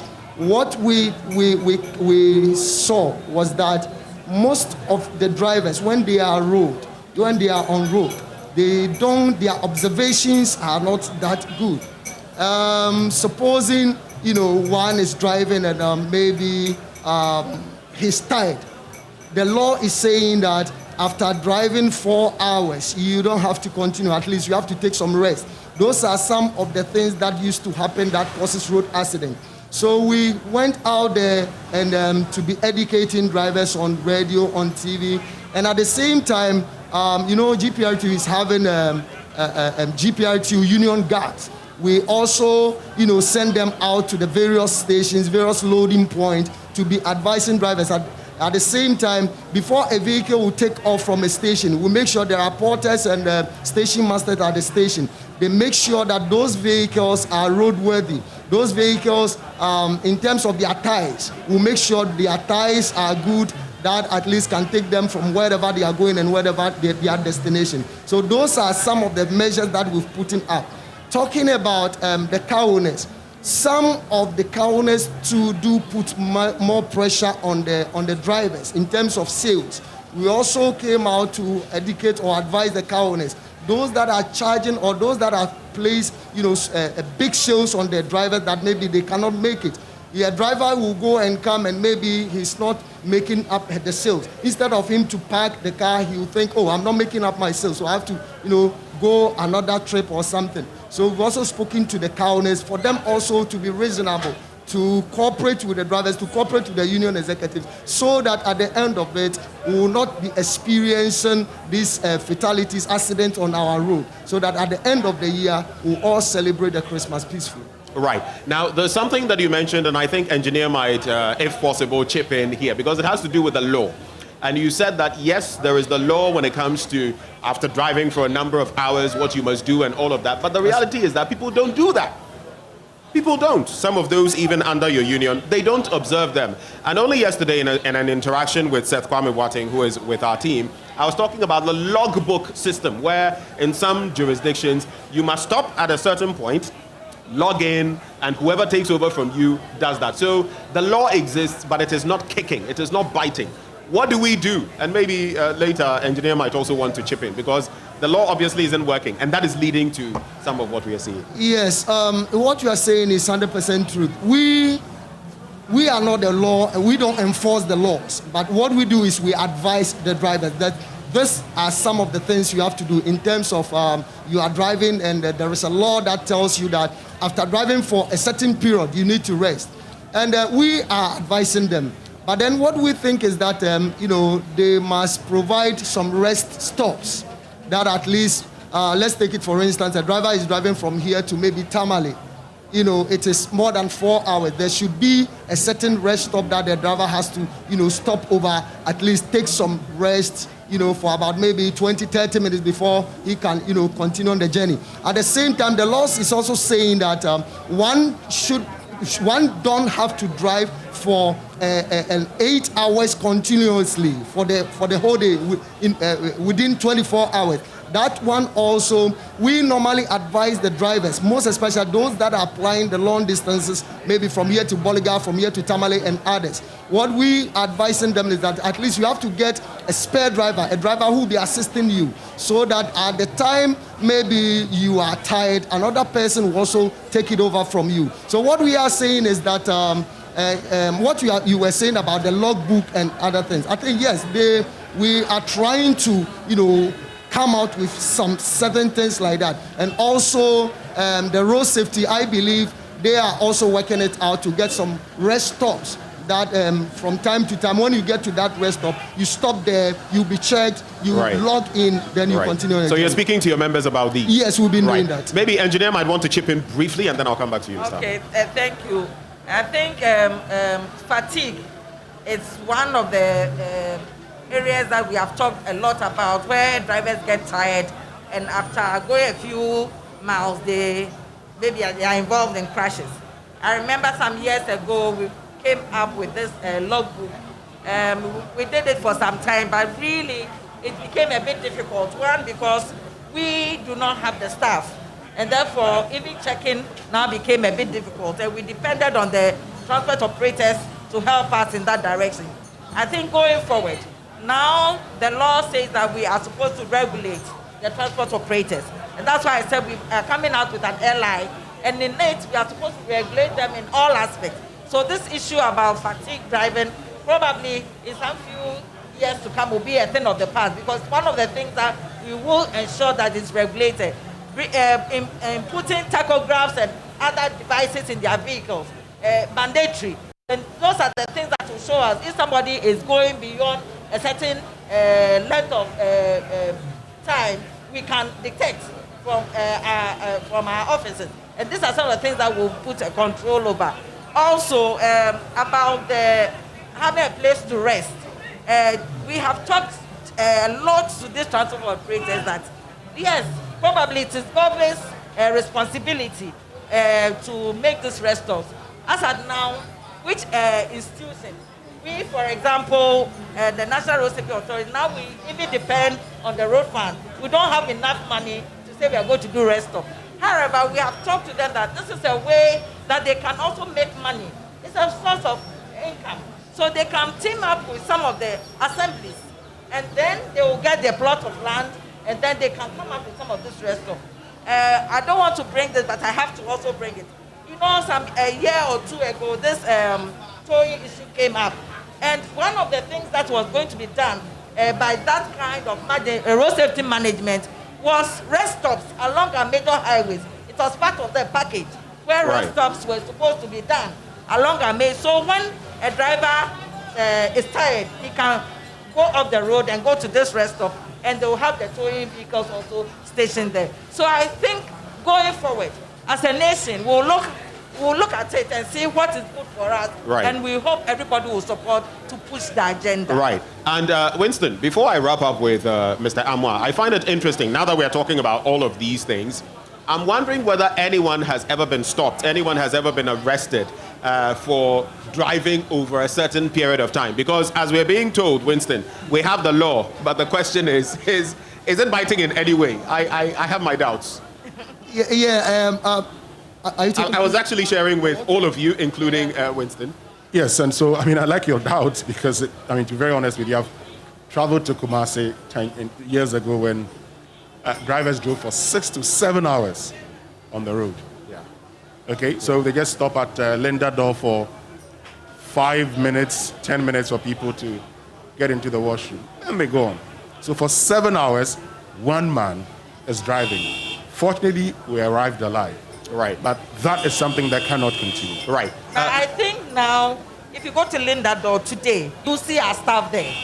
As we encourage the VIPs and the others to stop there. And then we take some 5 minutes of their time and we do education. So along those major highways, we have identified certain spots where you find our staff there doing the education. Okay.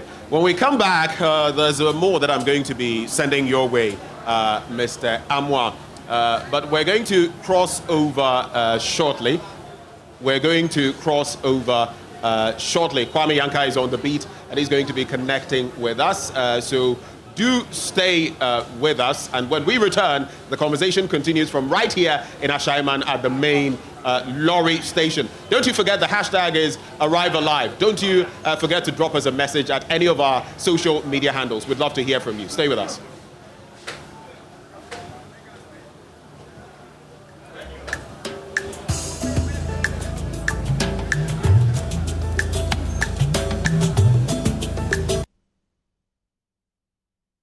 play to ensure that passengers or road users in general are safe. Now, I have with me one of the drivers at this very terminal. I would want to interact with him to find out what he can do personally to ensure that passengers are safe this very season. He goes by the name Lazarus Amidu. I will speak to you. Okay, so he would want to speak to you. I'll do some translation afterwards. Good morning. Morning. Yamiadum. Na yedru bronya samria ya na ekwansa kwa hwihwi titio na ya na blame ni na akwesi drivers no so na wankasa femu no eden na wetimi aye ahwe se passengers ene wan bia wonam kwanso nyina no obi aho enkoto twema sabre yo medase se madin kan abomidin dada nia mehu ni se yen drivers ne ye wo asudie kase pa ama enipa leseni because enipa nkwa ho hia onipa ye adwuma ye wo ma as a driver no ente se welder adwuma ana ente se ebia fita adwuma ebia obi ye body wesa ebia chia kura obetimi ade asa street no enko so nipa wu bia fita ni ye bibi na se ye we obetimi asa correct no but driver ni dia wo ye mistake ukokum nipa we ya mistake to be a okokum nipa enti ni ame hu ni say driver ni dey ha say wa fa say o be driver ni dey o so otimi ma wa adwene mu da ho abre bia na hu say kwan na wo kɔ no eni kwan say ni a owo wani mu no utata ne bebre because wo kɔ no wonnim ne ebesi awo unua na nimu enti na wo say we dey ada make sure say o be ma ga babam te abibisi wani mu no apply breaker na wo wadi nkan hu ni ntem no wa onso wa body na tumi agina na sa nkoba na sa na wo tata no afi no be hu bibi obebo break no onso we ye ho hwe a enye ye de be ya na sa adase wo de bebom that time no wa hwere obi ma me no obi papa me tie nyame ado me wo mofra me wo yere me wo mofra wo ho no sa me yam less mistake na sa me hwere me nkwa ho na be hwe me ma no ama me obi ani ho a obehwe mofra these days no obi hwe obi ba ntano ansa wo no obeye sure say o sorry anopa wa bom pai de wa de sere dia tu nyame anim so onfa onkomfa mra nyame be mo wani da ho wa ba adwene no so na yedi ye adwuma sometimes no bebre ne wo ho no mo a utumi hu say driving o mo drive wo kwan so no o dwen say wanum bibi o won te ase ntime na meka no say enuanom a ebia o mo mutumi no mo nsa ana say wi ni sa anu omane ama no betumi kayempenimfo as a GP atu yempenimfo no also mo check sa anya man pa because hu hia pa sa wonnom sa ade no a na sa wonam kwan so a unua ya ode ade kura na wo sa wo di che no na wo twema no no ko no obeye wadwen so wo man kwan wonso be ko bi ntia ba ne sa wenti ase ne wo be hu an say accident ba nso a unua passengers say wo ka mu na wo ye de ade wo ku wo mo ntemede am say ne ametimi aka afa ho no yo pacha me san bisa na dia so board drivers and say bia road signs montan fan ye djuma ntina accident ebisi no road signs no there am say me ba ka adwuma mu na me mechanic ana me ba ka adwuma mu okwasem no road signs ana na madi nkan ka kire wo no road signs no ansa na obetimi ahu road signs no kra sane etene yenuanom bebre ni sa road signs na wo kan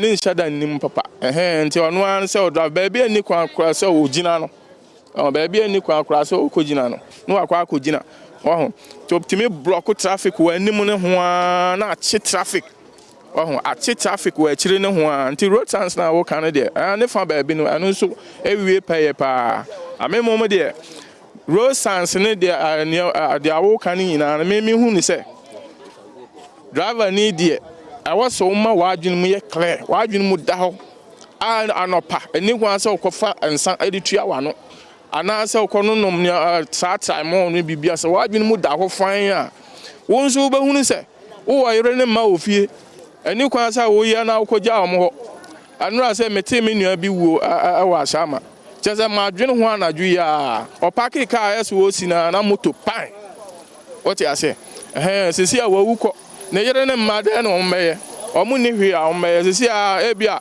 sane a na wo hwe omo no sesi a obi na ebe take sade no obede na wa hwe omo on hwe omo te sane a wo ankasa obehwe omo the media and the amesa manonko for drivers and say omo nya dia da omo nyina ya nimra from afutu ampani for the my say my no mon san fan drive no kasa ade we de ka me mesre say nka omo fa ma GPI to mpanimfo no ansa na obetu car say wo si kwan mu no I also omo check hu say wanu monsa ana say wo nyese we say wo adwene mu da ho ne kase ni gina sa ye mpanimfo no ho na say obi aba no wa load no ko obi aba no wa load no ko de a okokum ne pa ebia no wabusuafo kura e de ade e wo mbi te me de am say na moye ne kwan so ano.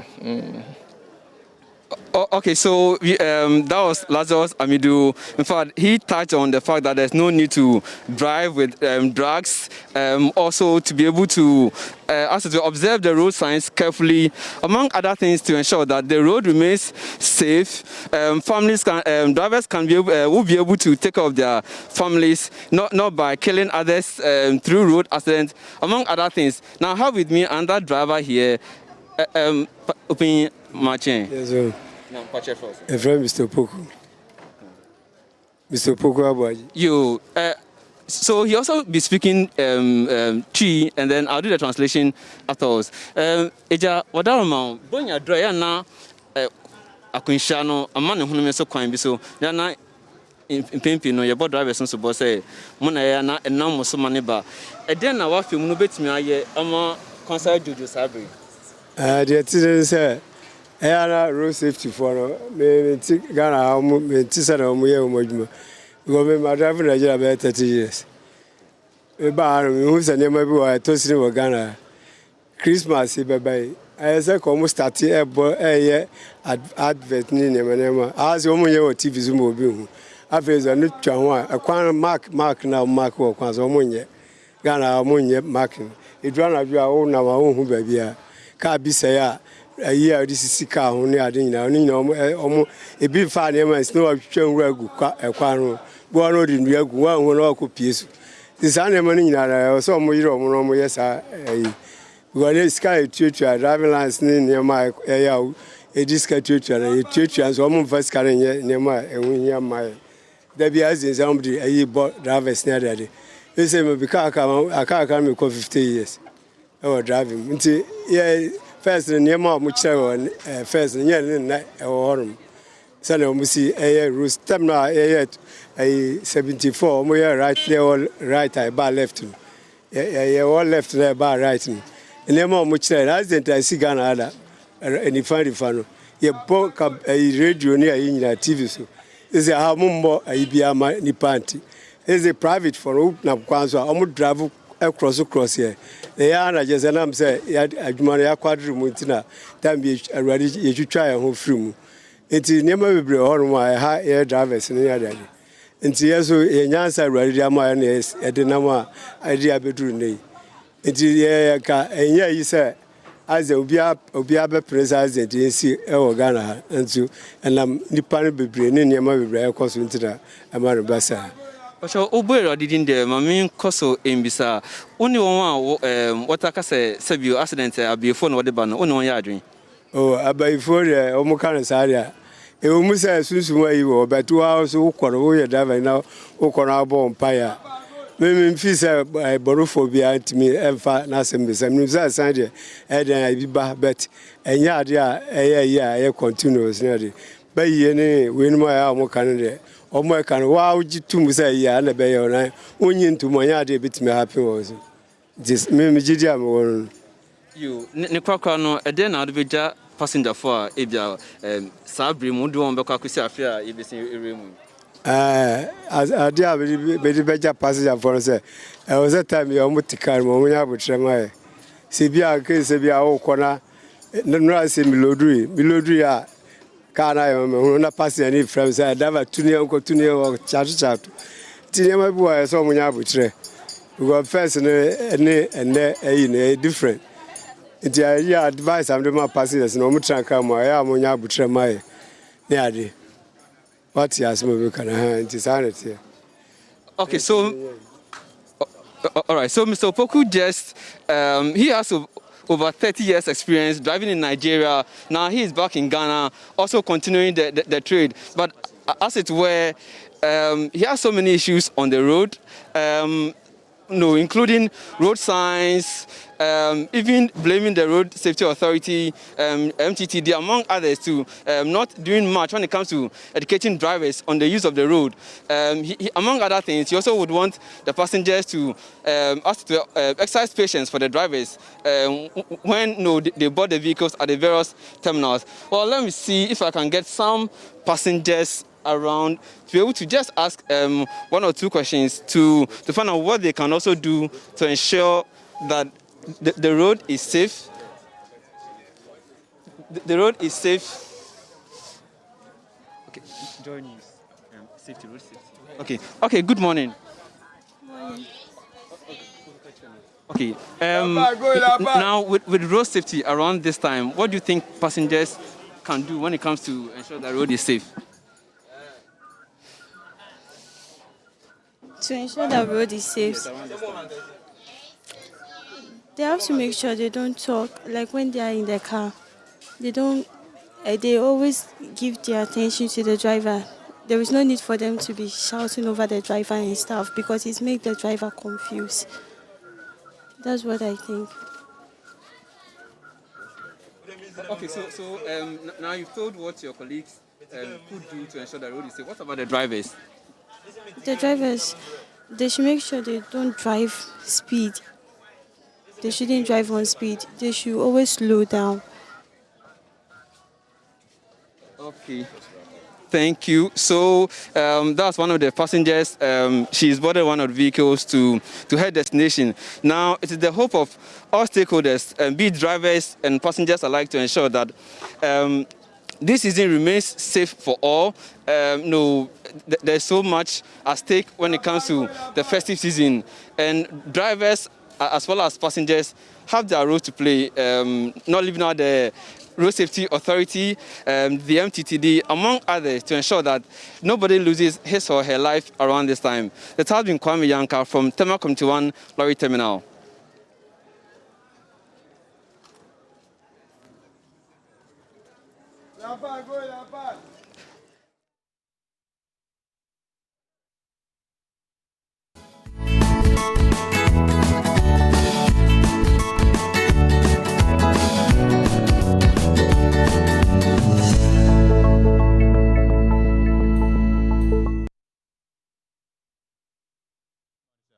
Your name? I'm Dr. Patrick. Right. So now that you've boarded this vehicle, where are you headed? I'm heading to Kasua. Kasua, right. It's quite a journey. What are some of the checks sometimes that as a passenger, things you look out for when it comes to your driver, and what exactly is being done? Oh, actually, normally sometimes when the drivers are driving carelessly, sometimes when as you are a passenger, you are instructing her to do it, it will tell that you are not the one holding the steer. That's the only problem between the passenger and the drivers. But we pray that no driver wake up early morning and go to a road to have accidents. But we are praying that everything will be going accordingly. Right. But it's your responsibility. It is your life, and it could be endangered by the driver. So we ought to be more forceful with some of these interactions. But as a passenger as well, sometimes some passengers will end up shouting on the driver, speed up, and all of that. Are you guilty of such sometimes? And how do you, remedy such situations? Okay, actually, I don't support in that to a passenger to shout on driver that you have to go here, you have to go fast, or whatever it is. But no matter how the journey it is, when the driver have a focus driving, you can take us to safety. Let's engage the final person from this car. It's actually full already. It's about to leave. Hello, good morning. Yeah, good morning. Your name? My name is Augustine. So, Augustine, as a passenger, what are you going to do to play your part to ensure that this car arrives and all of you are safe? Actually, thank you so much. I need to be in a conversation with the driver. I need to encourage the driver not to go speedy. And also, you need to work with his road signs, and also overtaking when you are at the time. There is a time for you to do overtaking. When you're on the railway, you need to know when you to go overtaking, when you slow down. Yeah. And so we are just hoping that all of you will arrive alive. God be with all of you. So let's move on now. We are at the Ashaiman main lorry station, and we're going to be interacting with quite a number of the drivers together with the passengers as well. We're going to come to the driver of this Benz bus. So let's start from here, interacting with him. Hello, good morning. Yeah, morning. Pacho Efra saying? Pacho Efra me Alasan Dauda. Alasan, which car wa ha ifia hini? Pacho, I come say 8 years. 8 years? Yeah. One accident pay? Pacho, there be. Teacher say we a chief driver. Pacho. Which now so? Okay. Enti ansana obe tu car no, eya den na wo hwe. Before I met to car no, me bought me seat belt, no ma share me, no ma to car no. But says see I make sure a woman say when you to about seat belt no eh. I feel I share see I sparky car no. See I sparky car no. Into we share seat belt no. Passengers say papa no one body seat belt yeah. Oh my body say here. But the problem is say or passengers no almost seat belt no why. Pacho I feel I be ya mom. Gas nibi. Teacher say oh protect oh bow ho buy. Them on passengers no there. Kojo talk. Anyway, Intino, what for passengers say a woman say yeah, a to over speeding and then as for. What they who say then the to me I yet not to say Christmas but say I am for whoopee. Then a driver or Shesenia, but to me the Marco Jojo as some dream. Siciano, I say a bedi blow any idea. Tinanka say uncle normal speed. Say na Bibian to me see and I be besia, which me control. It is oh yeah baby na passengers no mo catch say oh driver susuko tobo kakra eya utie pacho amiti na ma limit kakra ma o metimi bisa mo say eya na ana me increase eya na increase driver final one eya mumu bi no I say mo be kwa mo say mo ko blue kiosk e ko twa kakra bi etwasi eya no kra wo ye bisa pacho me nka ho onka ho drivers ni bi wa ha mo yesa ebinu me ye. Let's wrap up with just one passenger. One passenger. Driver with the Israel. Just one passenger from here. Hello, good morning. Good morning. Pacho Efra say. Sali Abudu. Yo, Abudu. Intino, why we a passenger say, you know, then I wish what's not come with them, what's not come when I get no one no. And so we never be some near, once we bet me I could drew baby I walk on. Then I wish. Most of the time, you know, me problem in Konja ya Shishawa seat no muno sa sprinter we no mun atans yet na ekoto joy eta epia konja isa space no sa nti person mun ya bibi enfa ho say DVL na ma ehun tumi a amun twa na mun ya bibi enfa ho ade a high passenger for no. Right, so quite an interesting interaction there. On the last bit of a passenger, he is saying that usually the space, and if you have long legs like mine and you are sitting in a Trotsky, Charlie, now I'll give you Lau. It's crazy, but he is saying basically that space issues are one of his major concerns in these buses, Trotro. And the driver himself, when I was interacting with him, he said that he dons his seat belt, but the problem is passengers don't have seat belts in buses, and that is a key worry. He also admitted, by the way, that some of these drivers go to what we call blue kiosk. They take in a little alcohol before setting off. And that, of course, is a problem because when you drink and you drive, you can only imagine what will happen. Well, let's look for some more people to speak to this morning. Perfume, why? Hello, good morning. Good morning. What's your name? My name is Elsie. Elsie. Where are you traveling to? I'm traveling to Malam. Malam, okay. And as a passenger, I'm sure this Christmas you want to spend it, enjoy yourself.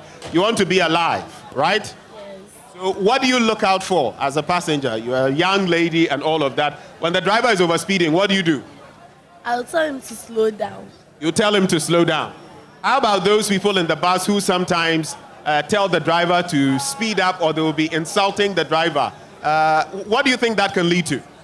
I will encourage them to stop insulting because if they were the ones, they would even have done more than that. Okay, thank you very much for engaging us. Let's speak to the driver of this vehicle. Chief, nowadays, arrive alive. Into the Yabaha. Yabasamuni Namukodru Joe. Pacha Fawsing. Settlement, sir. Settlement, sir. Uchika or Ashaiman Station, how if you're in? Oh, about 15 years. 15 years. Bosema, why are there? Now 15 years and one accident pay.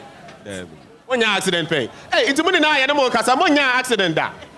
Chief drivers in Kwan. Okay. And you know, Uber to car say, then now wash it, then now we and son away to car. Oh, already before some basket, no, now my checky BBA dada. Into no, and one BBI okay. Into BBI the D. Maybe so. What traffic indicators? Near I find the traffic gators. Then I say for lights. Then I say for a juma. We are sure. We are going to do a proper check here. I want him to turn on his lights and indicate so we can see whether they are working. Because sometimes those are the causes of accidents. You don't see the indicator. You just see the person come through and it leads to accident. Driver Bacho Aha. Okay, so it appears this one, he'll be joining some cable somewhere. Let's wait and see what will happen. But we're coming to you live from the Ashaiman main lorry station. And we are getting into some of these matters because we want every Ghanaian to arrive alive. I had in Kakra, driver is from Utimuse. But we want to see Philly for ourselves. I want to see the indication. Because without these, you ask yourself, when this bus hits the main road, hits the motorway and all of that, wherever it is connecting to, Malam, if he wants to go left or right at an intersection or junction, and he doesn't indicate, and someone bumps into him, that could lead to the loss of lives. We want to forestall that. Do we have the lights now? Do we have the lights now? Okay, so I think we have the 1, 2, is it right? So the left end of the car. After camera right. Camera right. So we're coming to you live from the main Ashaiman lorry station. Wherever you are, thank you for joining us on TV Joy News and of course also on Joy 99.7. Also, it's here Diana Juma. Inti driver. Oh, ni Americano. Say, Baku ye Juma. Baku nsheda nye Juma. So he's telling me that the bulb, unless he taps it, it's like those televisions from way back, the Etikopono. Unless he taps it, into that's how we say. Bulb no, that's how we say. Okay. Ni kind of patch. Me say. Sisi ana mehu say aha de ne mba chire de ne de eba. Think about manya exercise we yanka hu say enye adwuma. Ba na ye adwuma nsame ye we ntem say effort bi na ba hu. Yeah. Okay. And you know and uti ayeye MTTU for no men from ma but necessary we no patch yeah that's it. So we'll take just a few more and then I'll cross over. Don't you forget that I'm not doing this alone. I'm here with the entire crew and my colleague Winston Amua. I'll be crossing over to him shortly. But after this car passes through, we'll go to some more vehicles, maybe one more, just find out what exactly is happening in that vehicle. At least we have one here that is also loading. It's almost full. I can't find the driver. I say, drivers, no move, Janeme. They are running away from me. They are fleeing me, but we have to do the job. Pure, Mr. L. Hello. Good morning. Good morning, sir. What's your friend saying? A friend Kwesi. Kwesi. If you did, oh, Medina. Medina. May I sure say Medina no person who drew in one piece. As a passenger, no. Then I'll bet me na just say but me arrive alive. Me who arrive alive stick and not be cry or umka no more. Then I was said there as a passenger. I would take care of say. I said there say. And come by and go some say car no. The ties me good and answer the roadworks, insurance, income tax good. Nanka my free. I'm so by and my insurance amu. And I'm a free. Yeah, pass what kind of say it's a so check it tires and then I say for sure say car no saying that and so one to me and share. Oh, bumpire saying I'm over Jojo. And driver no so over speedy then I'll be. The Makacha and say yes rena Ashama I will say Medina dear one saying what and to Anya Butrena on fire could do assume. Enti yeah brand so oten nchen ye no betwetwe nkomo ketue bi na ye twa so ha. Hello, morning. Morning, sir. Your name? My name is Thomas. Thomas. Yes, sir. So as a passenger, what do you do in a vehicle like this? What do you do to ensure that all of you arrive safely? What is your responsibility as a passenger? Sometimes we have to help the driver whenever he's going over speed.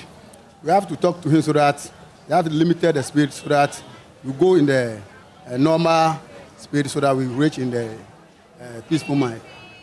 Sometimes you notice drivers are tired, right? When you see your driver dozing off a bit, what are you going to do? Oh, I drive before, so if he comes to you have to even touch him so that sometimes you talk to him so that he might have to come to whatever he's doing. You shouldn't shout on him, but you have to maybe call him and touch him so that you have to either you rest or he takes water, wash his face, then we continue the journey.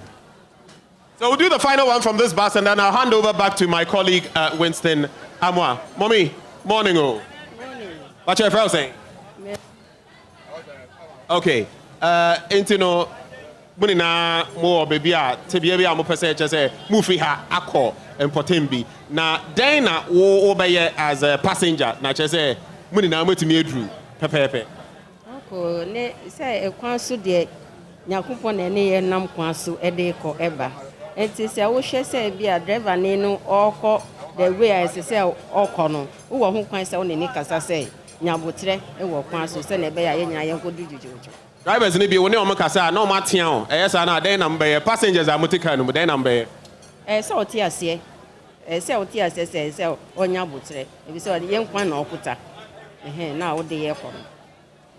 Yeah, that's the same money I pay. So we are still here at the main Ashaiman station. I'm going to hand over back to my colleague Winston Amwa, who is here with me. But the discourse we've had so far with the passengers, they are basically saying, it is their responsibility to also interact with the drivers to ensure that they are not overspeeding. If they are sleeping, to prompt them to either rest or actually, do the right thing and try to stay awake. But let me cross over now to Winston Amwa, who will also, take it from here. Winston, take it away. Well, thank you very much, Benjamin Akakpo. But Benjamin, that driver, it was obvious that his lights wasn't working. And I don't know, we have officials of the MTTD here, whether they're going to be stopping him from, continuing.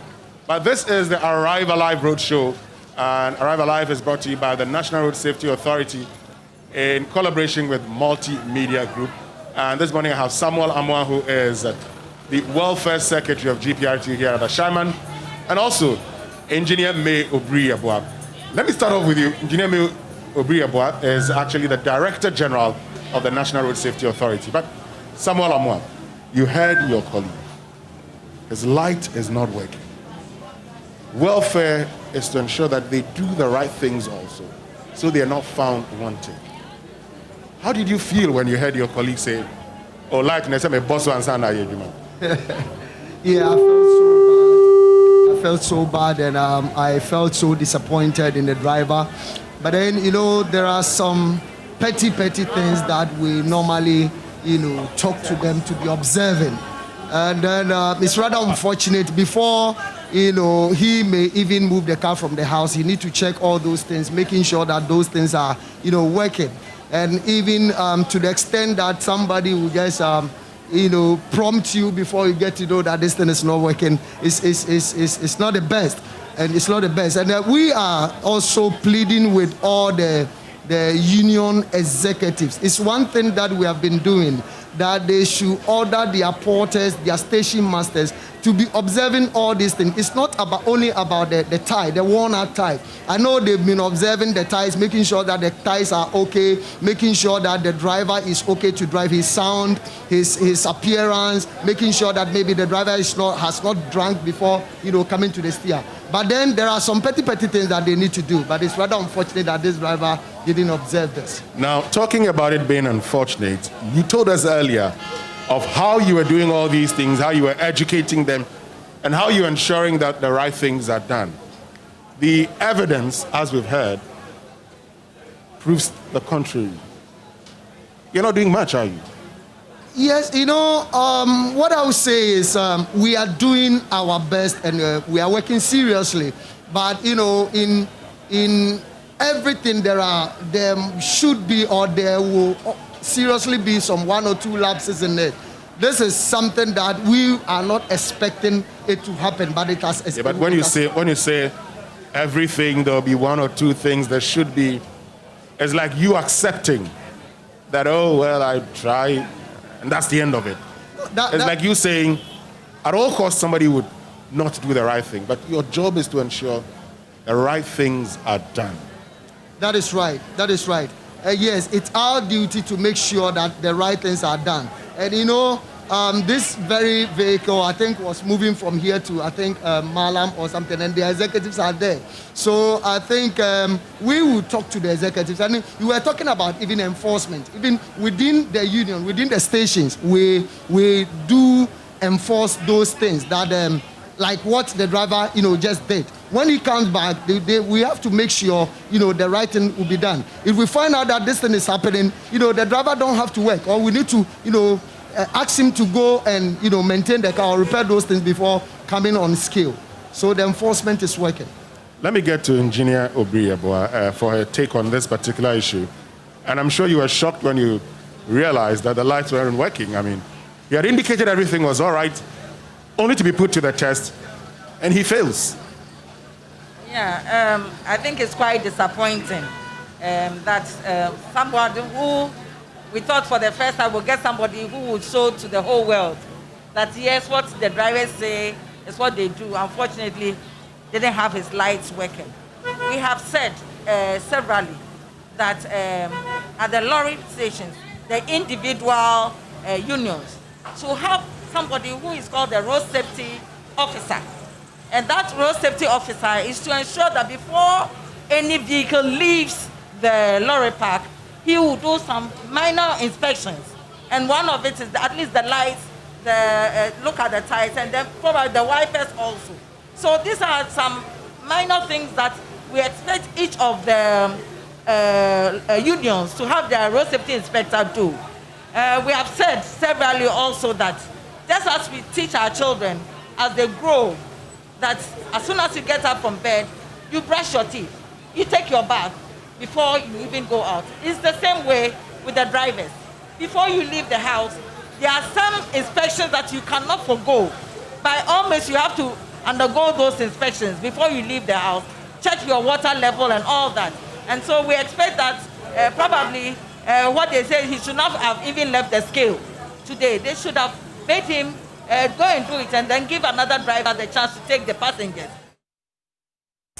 So it's a continuing campaign, Arrive Alive, in conjunction with the National Road Safety Authority. And you had the head of the National Road Safety Authority, May Obrieboa, there.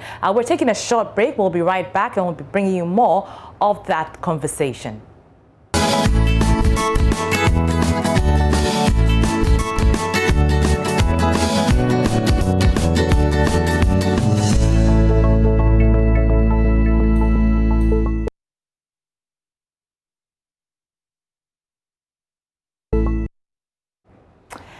Welcome back and thanks for staying with us here on the AM show. Let's go back to a Sherman lorry station where that conversation, that Arrive Alive conversation in conjunction with the National Road Safety Authority is ongoing.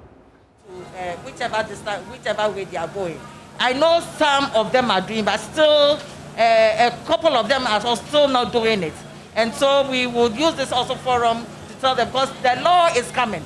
And when it comes and we are regulating, there will be no excuses. It's better we start now, get used to it, and then, like he said, the transport owners understand that it's for, even if they do that, their property, that is the vehicle. I mean, they will still have it in a piece. You get a driver that is driving alone for 8 hours, and in the end, somewhere along the line, he crashes your vehicle, and that would be your whole property that you have in this life. So I think, like he said, it's long overdue, and therefore, please, can we get our various unions to get those who go long distances to get 2 drivers?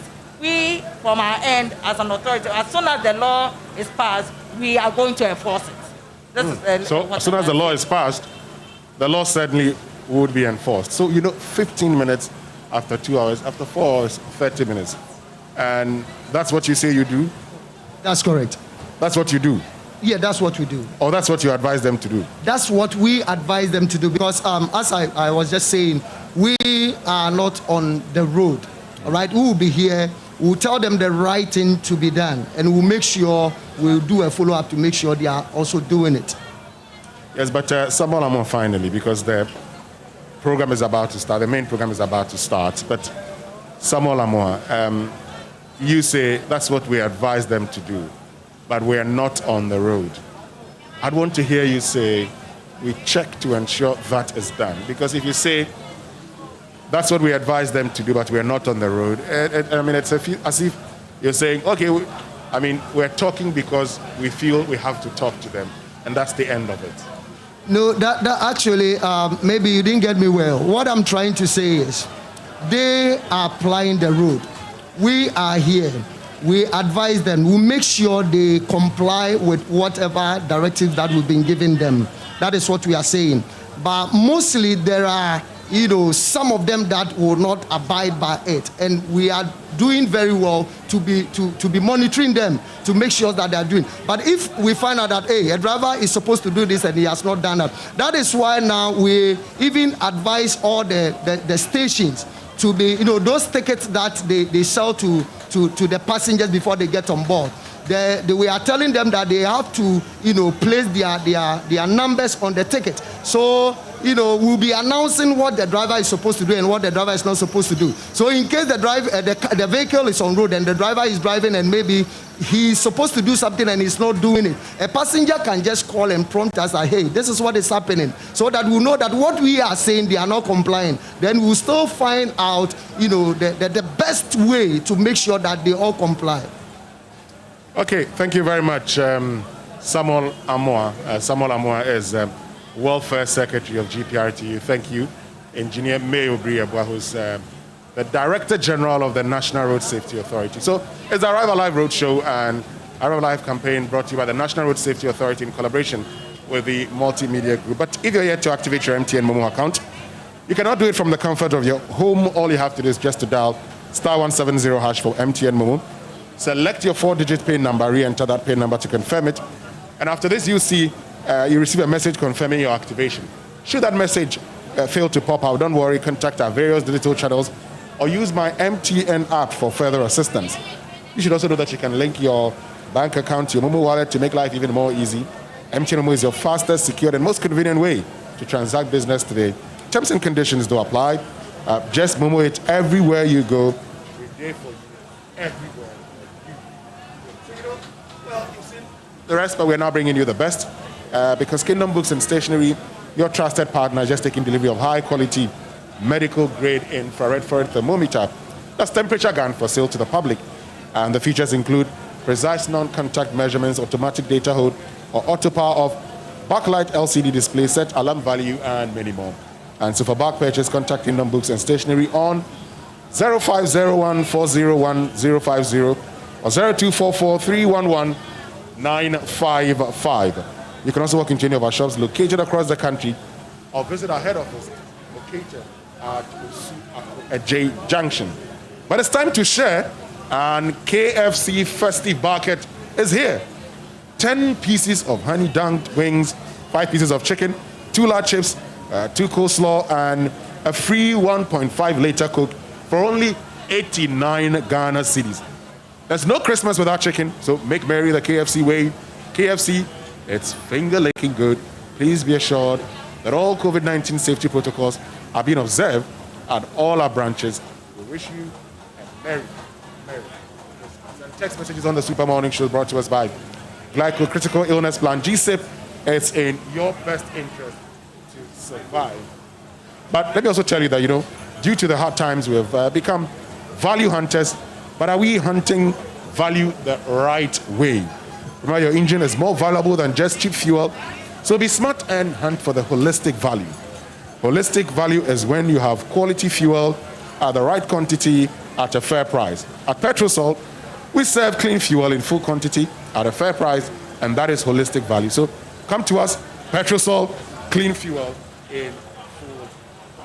Okay, so The main program is about to start now, the sensitization of drivers and road users as part of Arrive Alive. And the Arrive Alive campaign is brought to us by the National Road Safety Authority in collaboration with the multimedia group. Stay with us, all right? The program is about to begin.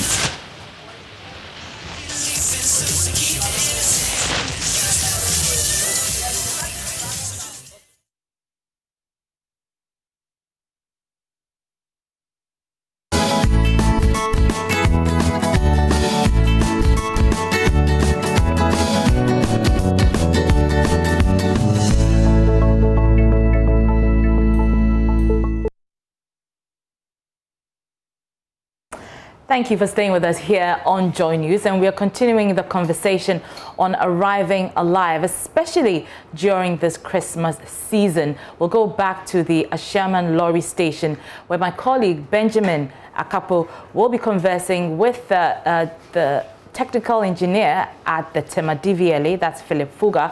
He will also be speaking to Engineer David Adonteng. He's Director Planning and Programs at the National Road Safety Authority, as well as Superintendent Alex Kweku-Obeng. He's Director Education, Research and Training, MTTD. I think first of all, when you are looking at road safety management everywhere, it's strictly preventive. And that's why police is at the center of any road safety management, and that's why Motor Traffic and Transport Department, since its establishment, has been collaborating with the lead agency, National Road Safety Authority, in finding ways. Supo, if you could please speak up a little for us, we'd be great. In finding ways, both proactive and reactive, with a view to reducing these preventable crashes. And this year has not been an exception. And if you recall, I think from the beginning of the year, with the incidents that were so worrying that occurred, some in impasse, and also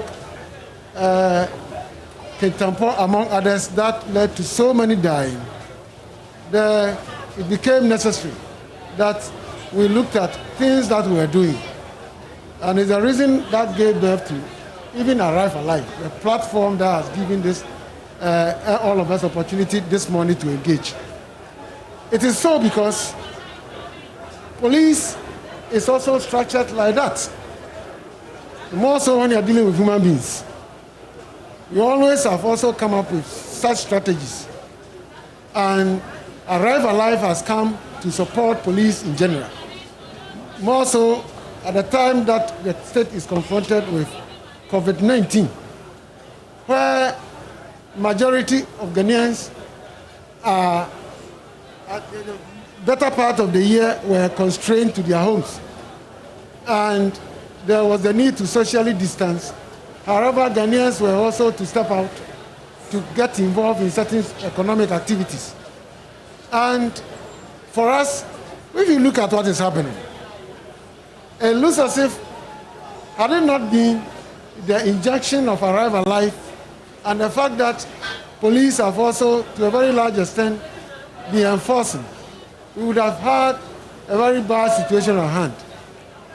However, we've been, with all the injection of the proactive and reactive strategies, if you look at the data, there seems to be an increase. And that is why, not long, police has come up with Operation Father Christmas, and the fact that police have increased our presence even beyond the 8 o'clock working hour period to about 9 p.m. to ensure that we spread across and look out not only at the lorry park sensitizing with road safety, but to go on our highways. So if you move onto our highways, you begin to see increased presence of accident prevention squads and all other teams that are looking out to arrest those who are recalcitrant. It is important because in times like this, you will begin to see unusual road users coming on the road to engage in activities that will lead to the Christmas. And so, had it not been Arrive Alive, we would have been in a situation that we wouldn't be priding ourselves of. Right. And we are happy that Arrive Alive has come, and police now has also come up with these reactive strategies deployment, and among other things, we are backing our enforcement teams with this awareness creation, information sharing to transport operators and to vehicle owners and to all commuters on our roads across the country. Right. Now, just to move the conversation forward, where we find ourselves now, this locale, this large town, if you like, Ashaiman, it has quite a population, and per the statistics, Ashaiman itself has quite an accident, rate when it comes to road carnage, where we find ourselves currently. Again, I've been taking a look at the accident statistics in this current year, and as of August, you'd realize that over 9,000 people, had lost their lives in over 1,000 of those accidents that had happened. So you are talking to us about your education, you're talking to us about your planning, your programs, and all of that. The question is, how effective do you think they have been in curbing carnage on our roads? Arrive Alive, yes, we're all supporting it, but all the other things you are doing, what more remains to be done? I think if you look at the data, it's a bit worrying. But we also shouldn't lose the fact that there were certain incidents that are also fueling this surge. For the first time in our data, it looks as if Ashanti region is leading the fatalities.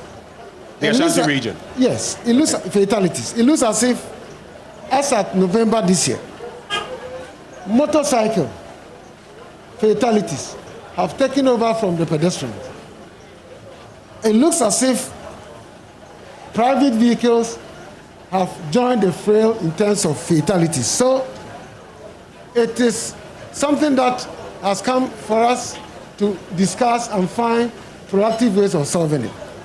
It is true that there has been increases in crashes, associated deaths, injuries, and damage to properties on our roads in Ghana, in spite of the increased sensitization and the Arrive Alive and all that. However, in a do-nothing situation, it would have been worse. And that's why I'm talking about it. I made reference to COVID. You recall that when the COVID surged, all state institutions, among others, socially distanced to the extent that some institutions were closed. I recall that in the heat of it, even the Driver and Vehicle License Authority have to close for some time. And police have to redirect our effort in ensuring that people comply. It created a loophole for people to also misbehave. You also know in Ghana that during electioneering years, because of certain behaviors, it contributes to crashes. And that's why we are seeing this one. For us, we have not deviated from our enforcement effort. And that's why I said that we have increased the numbers that have been deployed on our road since the beginning of the month. And when you go on our highway right now, you begin to see more police officers after the election duty having been deployed to enforce road traffic rules. Right. And we are happy that in times like this, when we are approaching the year, that is where the increases begins to surface. And I'm happy that Arrive Alive is also intensifying its effort to support us. I think it is time for us to have hands on deck to support police, because you also begin to see increases in arrests. Right. That one, we want to assure the general public that those who flout the rules on our highways, on urban road environment, will be stopped, will be checked. Those that are found to have infracted will be arrested, charged, as we have so far charged about 2,276, of whom 1,914 have been convicted, and 25 have been jailed, and about 1,081,000 cedis as court punitive fines have been imposed. Is all that within 2020? Yes. Okay. And all right. We want to inform the general public that we are not out there to harass. We are out there to protect and give assurance. With the support of Road Safety Authority, this information is going. You don't want a situation when you come and then you begin to tell a story as if you are not aware of a safer vehicle rules and the in-traffic safe use of our roads. I think this, we should appreciate what police is doing under Christmas operations that is ongoing at the moment. Super, thank you for those submissions. And thank you for staying with us. Let's now connect with Engineer Adonting, Director of Planning and Programs at the National Road Safety Authority. Before I delve into what you've been doing, what you've been up to help curb, the menace of road accidents, I would like to find out, what has your engagement been like with the MTTD in the course of the year? Yeah, thank you very much. The National Road Safety Authority in particular, and all our stakeholders, the DVLA, the Ghana Highway Authority, Department of Urban Roads, Federal Roads, Ghana Red Cross Society, National Ambulance Service, and all of them, we are working under a certain partnership arrangement. We call it a National Road Safety Strategy. We have assigned responsibilities to each institution operating within the strategy. The DVLA in particular is looking at vehicle roadworthiness and then driver competence. The police is looking at ensuring compliance of the road traffic regulations and the Act. The others, the road agencies, are looking at the road infrastructure and so on. Between us and the police, we have always said that with education, without enforcement, it's entertainment, which means that we take enforcement very, very, very, very seriously. For that matter, we have been conducting training, capacity building training for the police MTTD in particular, over years. We have also been providing them with various equipment, enforcement equipment, the speed radar gun, the arcometers, height gauges, and the rest of them. We interact on daily basis in a manner that the two institutions would always work together. Anytime you see education, you see enforcement. I think that between us and the MTTD in particular has been very cordial. The relationship is very strong. We communicate on daily basis. We share information, share ideas, and indeed, it is the police that provide the road traffic statistics as regards the crashes, the deaths, and the injuries, which are the basis for our planning and programming. So I think that the relationship is very strong at the moment. The relationship is good, but in spite of all that you are doing, we see the repetitive cycle of road crashes, of loss of lives, and all of that. Is that to say you are not doing enough? I think that it is not because I come from the National Road Safety Authority, but I must say that a lot is being done by the authority.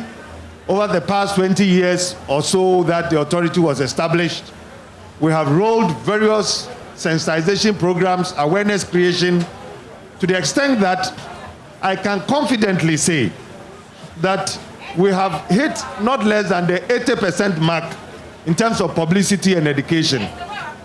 There is nobody here in Ghana that will say he or she has not come across a kind of commercial, a kind of a publicity material or head of the National Road Safety Authority as regards road safety messages. But as Supo said, it is a collective responsibility. You cannot use education alone to win the fight. You need that collaborative effort from the enforcement, from engineering, and from emergency response. I think that had it not been what we have been doing in the past, the situation would have been worse, because the factors that contribute to crashes keep rising. Talk about vehicle population. We used to have a total of less than 500,000 vehicles across the country. Currently, we have over 2 million vehicles. National population, in terms of human population, less than 10 million. Now, just over a decade, we are hitting 30 million. Just imagine the kind of indiscipline we see in town as regards the road use. So these factors naturally will make road traffic crashes rise. But we have managed to maintain the level hovering around 2,000 in the past 10 years. Clearly, an indication that something is working, something is positive. Right. Without which we would have been counting about 5,000 or more deaths. So I must say that we have done tremendously well over the past number of years. So Engineer Donting saying the National Road Safety Authority has done tremendously well. That is his reflection on his own outfit. Before I come to Mr. Fuga, who is with the DVLA, I would just like to find out, because Engineer Donting made mention of that point, with regard to radar guns, Supo, there are crucial areas where accidents are rife, there's a lot of speeding and all of that. How many radar guns do we have out there on the streets? Can you tell us? Do you have any idea? Yes, I think, like you said, over time, the authority has been supporting the police in terms of evidence gathering equipment. I can recall the injection of height gauges to determine the height of loaded vehicles. That will not, and we have many of them. We can take off my head. I can talk about precimeters. Super, if you can speak up a bit. Precimeters to, as it were, assist our investigators to take accurate measurement at accident scenes, and breathalyzers. And we have adequate. We have a number of them that has been given to us by the authority for all our 17 police regional MTTD investigation officers and about 10 of our APS. Sorry to butt in, Super, but the question basically is, yes, how many of these radar guns, and just for the sake of time, do we have? With regard to speed cameras, wherever, of course, speed cameras are quite different from radar guns. The radars are not audiovisual, and the ones that are not audiovisual, police have given us adequate numbers. We have some even installed for them. However, we want to move away from the radar to audiovisual evidence of speeding vehicles, and therefore, the National Road Safety Authority has given, over time, has given us about 20 of them. And as I said, we have all our 17 MTTD regions have got speed cameras that were given to us by the authority, calibrated for them to use. And we have a reserve to also do our suit from the national. So we have, and these are state-of-the-art evidence gathering to check speeding, because speeding contributes to about 60 of all fatalities. Right. And therefore, they have done well. We pray that in the ensuing year, they will add more, because more divisions have come, more districts have come, and more speeding behaviors are being detected in certain corridors. That requires that we deploy other teams. Okay. And they cannot go empty-handed. Let me bring in Mr. Fuga at this point in time. Philip Fuga is a technicians engineer with the TEMA DVLA. I know in the course of this year, there have been a lot of sensitization exercises that the DVLA has undertaken, educational programs and all of that. Tell us about some of them and what the motive, the aim has been, and whether maybe from your estimation, from the DVLA's end, you see some of your goals being achieved. Well, thank you for the question. DVLA itself is there to educate, regulate, and then issue licenses to the drivers, and then register the vehicle. This year, DVLA... just bring the microphone a bit closer to you and speak up a bit. Thank you. Yeah, DVLA come out to educate people on how to use the road. We issue licenses, and then we register vehicles. We collaborate with the MTTD, that where we have enforcement unit at our place. The enforcement units go out to check the vehicle, educate the drivers on what to do. Especially, we check the roadworthiness of the vehicle, we inspect the lenses, When it expires, we advise that you go to the nearest private garage to renew your roadworthy over there. We advise you go to the nearest DVLA office to renew your driver's license. Now, we realize that this enforcement unit is yielding a result because you see a private car driver who driving a car doesn't know that the license that he is holding has expired. Unless you stop such driver, inspect the license, oh, madam, or sir, your license has expired before he will realize that it has expired. So I may say the education that we are doing this year is yielding a positive result. Right. Now, Mr. Fuga, let me find out about this from you. Roadworthiness. You look at some of the vehicles on our roads, maybe even some of them in this station. You take a good look at them and you ask yourself, how did these vehicles get roadworthy certification? Because there's a whole lot you can, look at and discourse on with regard to them. I mean, this may border on both your work and the work of the in fact, all of you. But earlier on, I'm sure you were here when I was speaking with one of the drivers, and some parts of his car, functional elements, were not actually working.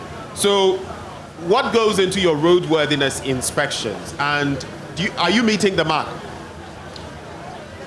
Well, before DVLA issued a roadworthy to the drivers by itself, but there came a time that DVLA have to subcontract that to the private garages to use the machine, road testing machines, to check the vehicles and then give them the roadworthy. So for now, DVLA is not using roadworthy to already existing vehicles.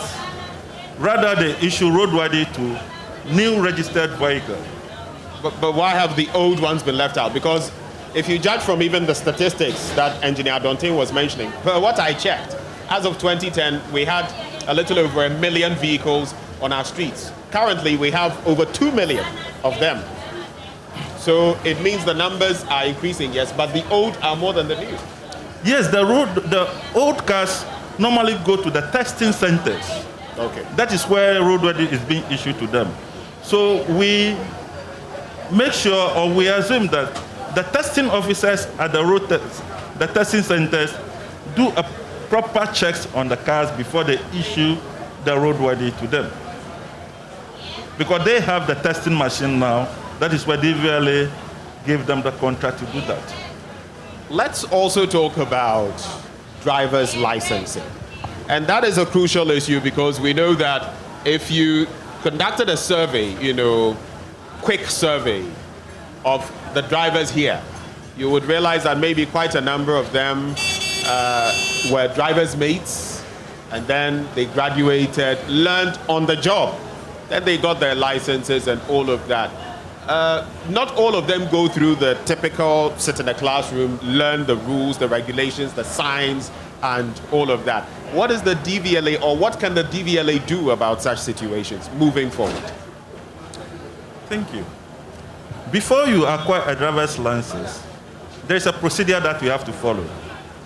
Now, you realize that most of the driver's mates were not educated.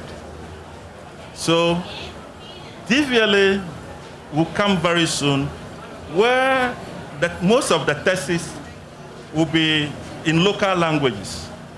I think DVLA is in the process of doing that. So that those who learn on the job, unfortunately did not attend school to speak the language, can then express themselves in the local language that they understand most.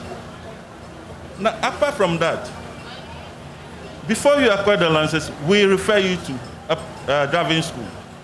Even though you learn the job, you learn the driving on the job as a driver's mate, you still need to go to the driving school so that they test you, train you more.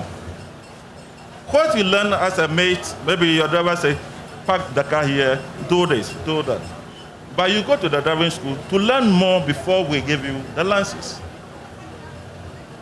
So at least they are also catered for? Sure, they are catered for. Engineer Dontin, let me come back to you. As far as the National Road Safety Authority is concerned, at least One good point that resonates is the fact that all of you are working together, the MTTD, the DVLA, the NRSA, among other bodies, collaborating to stem the tide of the carnage we witness, especially around this time of year.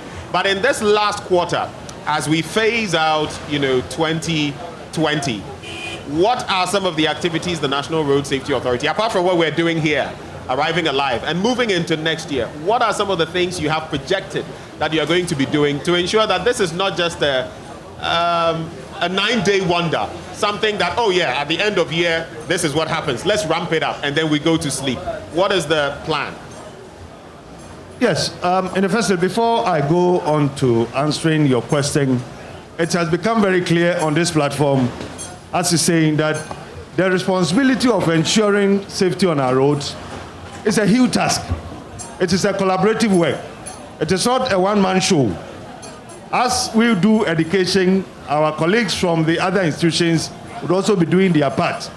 It is important that we all step up our activities. We cannot promise anybody that with education we can do it all. That is impossible. Now, the National Road Safety Authority, having come all the way from a commission to an authority, we have maintained and going to maintain our level of education and even intensify. As I speak to you, we have a whole communication team moving from one media station to the other, in addition to what we're doing, which means that the sensitization as far as media is concerned is very high on the scale. We have also an outreach team who are moving from one lorry park to the other across the country.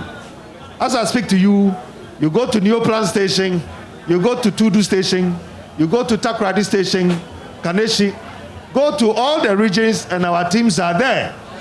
We are also located at toll booths where we are engaging private drivers and commercial drivers all together. We are in churches. We have identified the fact that getting into Christmas, it is a Christian activity. Of course, generally, Christmas has even become for everybody. And so we are engaging the clergy. We are engaging the mosques. And so anybody who wants to go to church or go to the mosque, you will hear a certain message on road safety. We have gone beyond that. If you go to markets, where our market women are, we are challenging our women who are in the market that it is their husbands, their children who are sitting on the motorbikes, their husbands who are sitting behind the steering wheel. And so they should also take up the challenge. Talk to your husbands before they leave home and get to the streets. We are constantly engaging the transport operators, GPRTU, Protour, VVIP, VIP, Imperial, and we are convinced that they are taking our messages to book. Beyond that, we are also engaging all the groups, our advocates groups, and we are meeting representatives of motorbike riders. In fact, some of them, they call themselves Okada Riders Association, even though we don't recognize that particular association. It is one group that we have not taken out of the equation, because the statistics Supo gave clearly gives an indication that it is a critical group that we must engage. If you look at currently, from January to November, the number of people who have died on our roads, 2,310, I believe over 800 of them come from the motorcycle. And so it is a group that we should downplay at all. So we are engaging them. We also seriously engage political parties to the extent that all the leadership of political parties at the national, regional, district, constituency levels were engaged. And that was because we were hitting into the elections. And when it is an election year, if you don't engage these political groups, then you're going to see an upsurge of crashes and deaths, which we have done. Right. And so moving into Christmas, we are intensifying the Arrive Alive campaign. The Arrive Alive everywhere. Kodru Jojo, we have managed to now enter the arena of passengers. And I was very happy when you engaged them here. They have a role to play. The passengers, we are saying that do not just sit in the bus and sleep. At that period that you sit in the vehicle, you have given your life to the driver, and you wouldn't know the kind of driver who is going to take you from here at the Ashaman station as we're seeing you to your various destination. We're saying that put on your seatbelt, do your sign of cross as you always do, but don't sleep. Watch them. Watch the drivers as they drive. If they are speeding beyond the limits, on the highway it's 90 kilometers per hour, maximum speed limit. When they get to town or settlement, it is maximum speed 50 kilometers per hour. When they hit the motorway, those of you who are going to use the motorway from here, the maximum speed limit is 100 kilometers per hour. Any driver who is moving more than that, please don't confront them, but advise them and let them know that it is human life that they are playing with. When you have done that and they fail to heed to your advice, we are saying that report them to the nearest police barrier or police post, because I'm convinced from Supo that police is going to move to the streets and to the highways from here. You're going to see them and they're even ready. Report them to the police and the police will deal with them. Engineer, I don't think, I just have to come in there very briefly. We're getting ready to wrap up, but That's right. I wanted to find out from you, now that you're proposing this, do we have a short code? And if we don't we need maybe a short code? Something straight to the point, where if you are in a vehicle and someone is driving recklessly, you can just call that number and say, this driver with vehicle number, this is fantastic, driving reckless. That's right. Don't we need something like that at the on moment, a national level? We have all adopted the 112. Okay. 112. Please, if you are hearing me, listen carefully.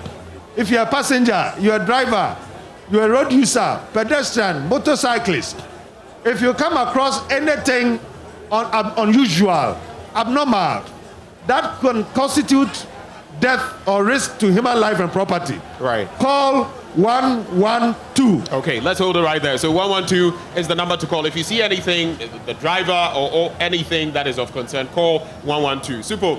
Let me bring you in here. It has to be very brief as we wrap up on this segment. But one thing that has come to the fore has to do with Okada riders and their contribution to the number of accidents on our roads. I'm just looking at a study conducted this year in Adidome, in the Volta region.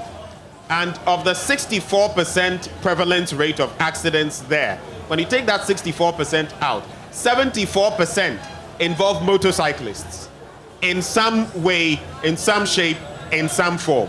So we don't have regulation for them in terms of what they do. But what more can you do from the MTTD's point of view to ensure that at least this lessens somewhat? All right. I think that the use of motorcycle, either those with 2 wheels, motorbikes, either those with 3 wheels, motor tricycles, whichever name you give to it, either is because of the use. You call it Okada because you are using it to carry fare-paying passengers, irrespective of how you use it. I think it is obvious that it is part of our culture now. And I think the survey you did, I don't know whether you also, alongside, found out whether there are alternative means of transport other than the prevalent use or pronounced use of motorcycle in Adidome. If it is the case that majority of the community members have motorbikes, and that is what they use, either for private, and some of them are illegally using it for commercial. It is an issue that is prevalent in Ghana. And so far as you are concerned, we have come out clearly that the existing regulation in enforcing the motorcycle law is inadequate. And therefore, there are other solution packages that others are proposing. I think that we should look at it in that way. However, so far as you are concerned, we cannot relegate the safe use of motorcycle to the back. And that's our police we are focusing on now. That whenever you have a motorcycle, the motorcycle should be registered. whenever you want to use it, the person on it should be licensed. Otherwise, you look out and arrest. Wherever you have the motorcycle should be roadworthy, should be insured, and it should be used as being used by a licensed person driving on the right and following a vehicle ahead and stopping at junctions. And that all riders, including the pillion riders, are supposed to wear crash helmets. This we expect not only those who are carrying persons, but those who are using it for dispatch. So that in the end, even if there is a crash, occupants will be protected. Lives can be saved. From all that. So that is what we are engaging now. Right. So we have to move on from this point, but I just want us to wrap up very nicely. So I'm going to take your concluding remarks, a minute each, not more than a minute each. And Supo, since you have the microphone there, I would have you give your, final remarks as far as this conversation is concerned. I want to say Merry Christmas to Ghanaians, but my admonishment is to the vehicle owners that please ensure that your vehicles are well maintained. And transport operators, please accept only roadworthy vehicles to your lorry parks. And drivers, when you load, ensure that you drive safely. Don't engage in unlawful overtaking and then tailgating and speeding. And carry advanced warning devices so that when your vehicle breaks down, you display it. And all of us, when we are trooping to lorry parks, when we are leaving the bus stops to our various homes, we should ensure that we walk along the road safely on the left and cross the road appropriately by looking left, right, and before we cross. And we should ensure that when we are on the road, we should be alert and don't get glued to mobile phones. I think when we do this, without risking, we will have a safe, peaceful Christmas and New Year. Happy Christmas to everybody. Thank you very much, Supo. Let's hear from you, Engineer Adonting. Your final remarks. Yes, I also wish every Ghanaian Merry Christmas, a Happy New Year in advance. And as we have said, everybody must be alert. But our institutions, if you have something to do for Ghana, it is now. National Road Safety Authority, we are out there doing our sensitization. But it should be complemented by the police. So we want to encourage the police to go out in their numbers on the streets and ensure that the law are enforced. DVLA must also join. Go out there, let us ensure that the vehicles are roadworthy. We have just seen the vehicle right here, moving from a lorry park, which is not fully roadworthy. We are asking National Ambulance Service to also move with the ambulances and be alert. In case there is a crash, they should move in very quickly. Our road agencies, Ghana Highway Authority, Department of Urban Roads and Feeder Roads, you must also move very quickly and be on standby. Right. Patch all the potholes, all the road signs. Right. The traffic lights must work, and then the street lights must also work. Collectively, I am sure we can all enter the new year safely. Very important point you make about the traffic lights. Sometimes you see accidents and it's because they are not working. Final remarks for this batch of the discussion. Thank you. As we are in Christmas season, I've urged the drivers to have patience when they are on the road. They should check their documents and their licenses to be valid so that in case of any crash, insurance may come in to support. Okay. I wish everybody well.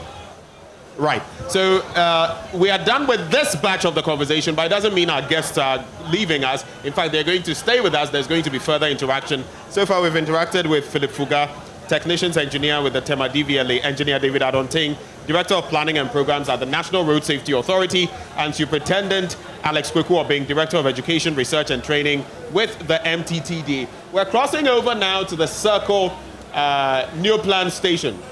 And there's a lot more going on there that we're going to be bringing to you. Further engagements. We're also going to be picking your reactions as you have shared with us. So do stay with us and let's stay on the beat to arrive alive.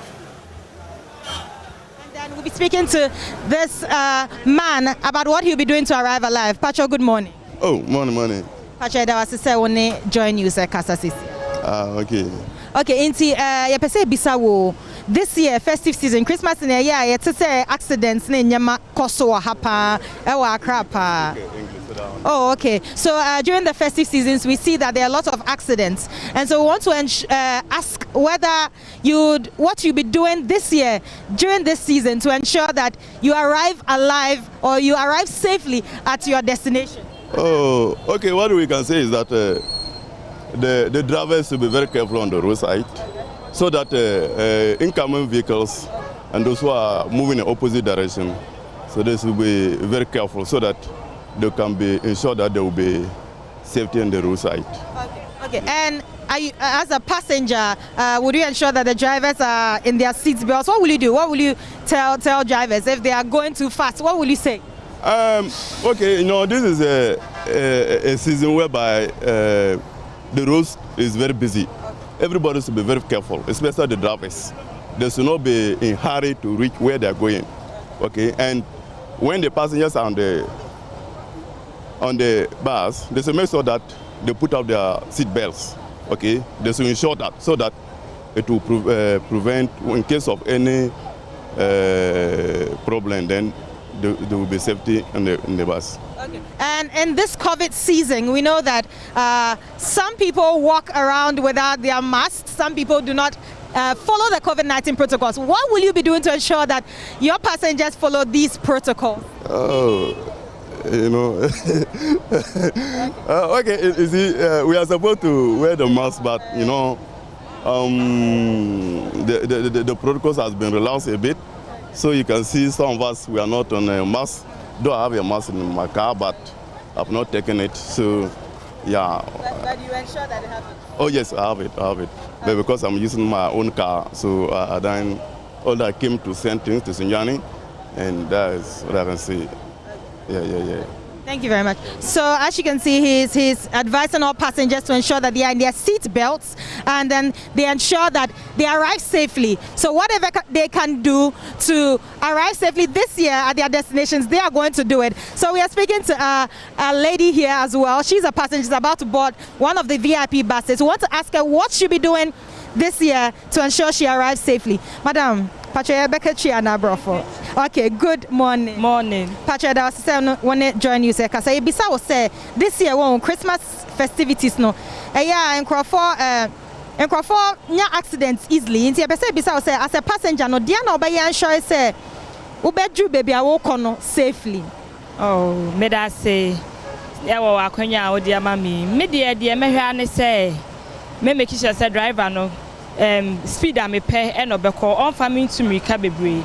Na metena sense so me bo modern say me tighten me seat belts. Say be ya se bibia mponi a ye sign de bia na anko free driver no be for the next sign aba be sign ye na me seat belt bo meet no e be chicha age me kakra. Jidi say bisana. Okay, it's there na obeka tra drivers no so there na ese omo ye na omo sure say mu bedru baby amoko no. Drivers need the bia ye kan wo motia na ya na bi mo ha boapaye ne meka ne say yesere mo e ya manfo ma na mode ye nam mommo modin asa mode ye ne mo mienu nyina nkwa e be kwa kodru ba bi obi e kwa asundwe mu se be ya ye dru a abusuafo nyina so hu ye na obi ani age say ye nso ya da yetimi aba be kan wo mo nsa.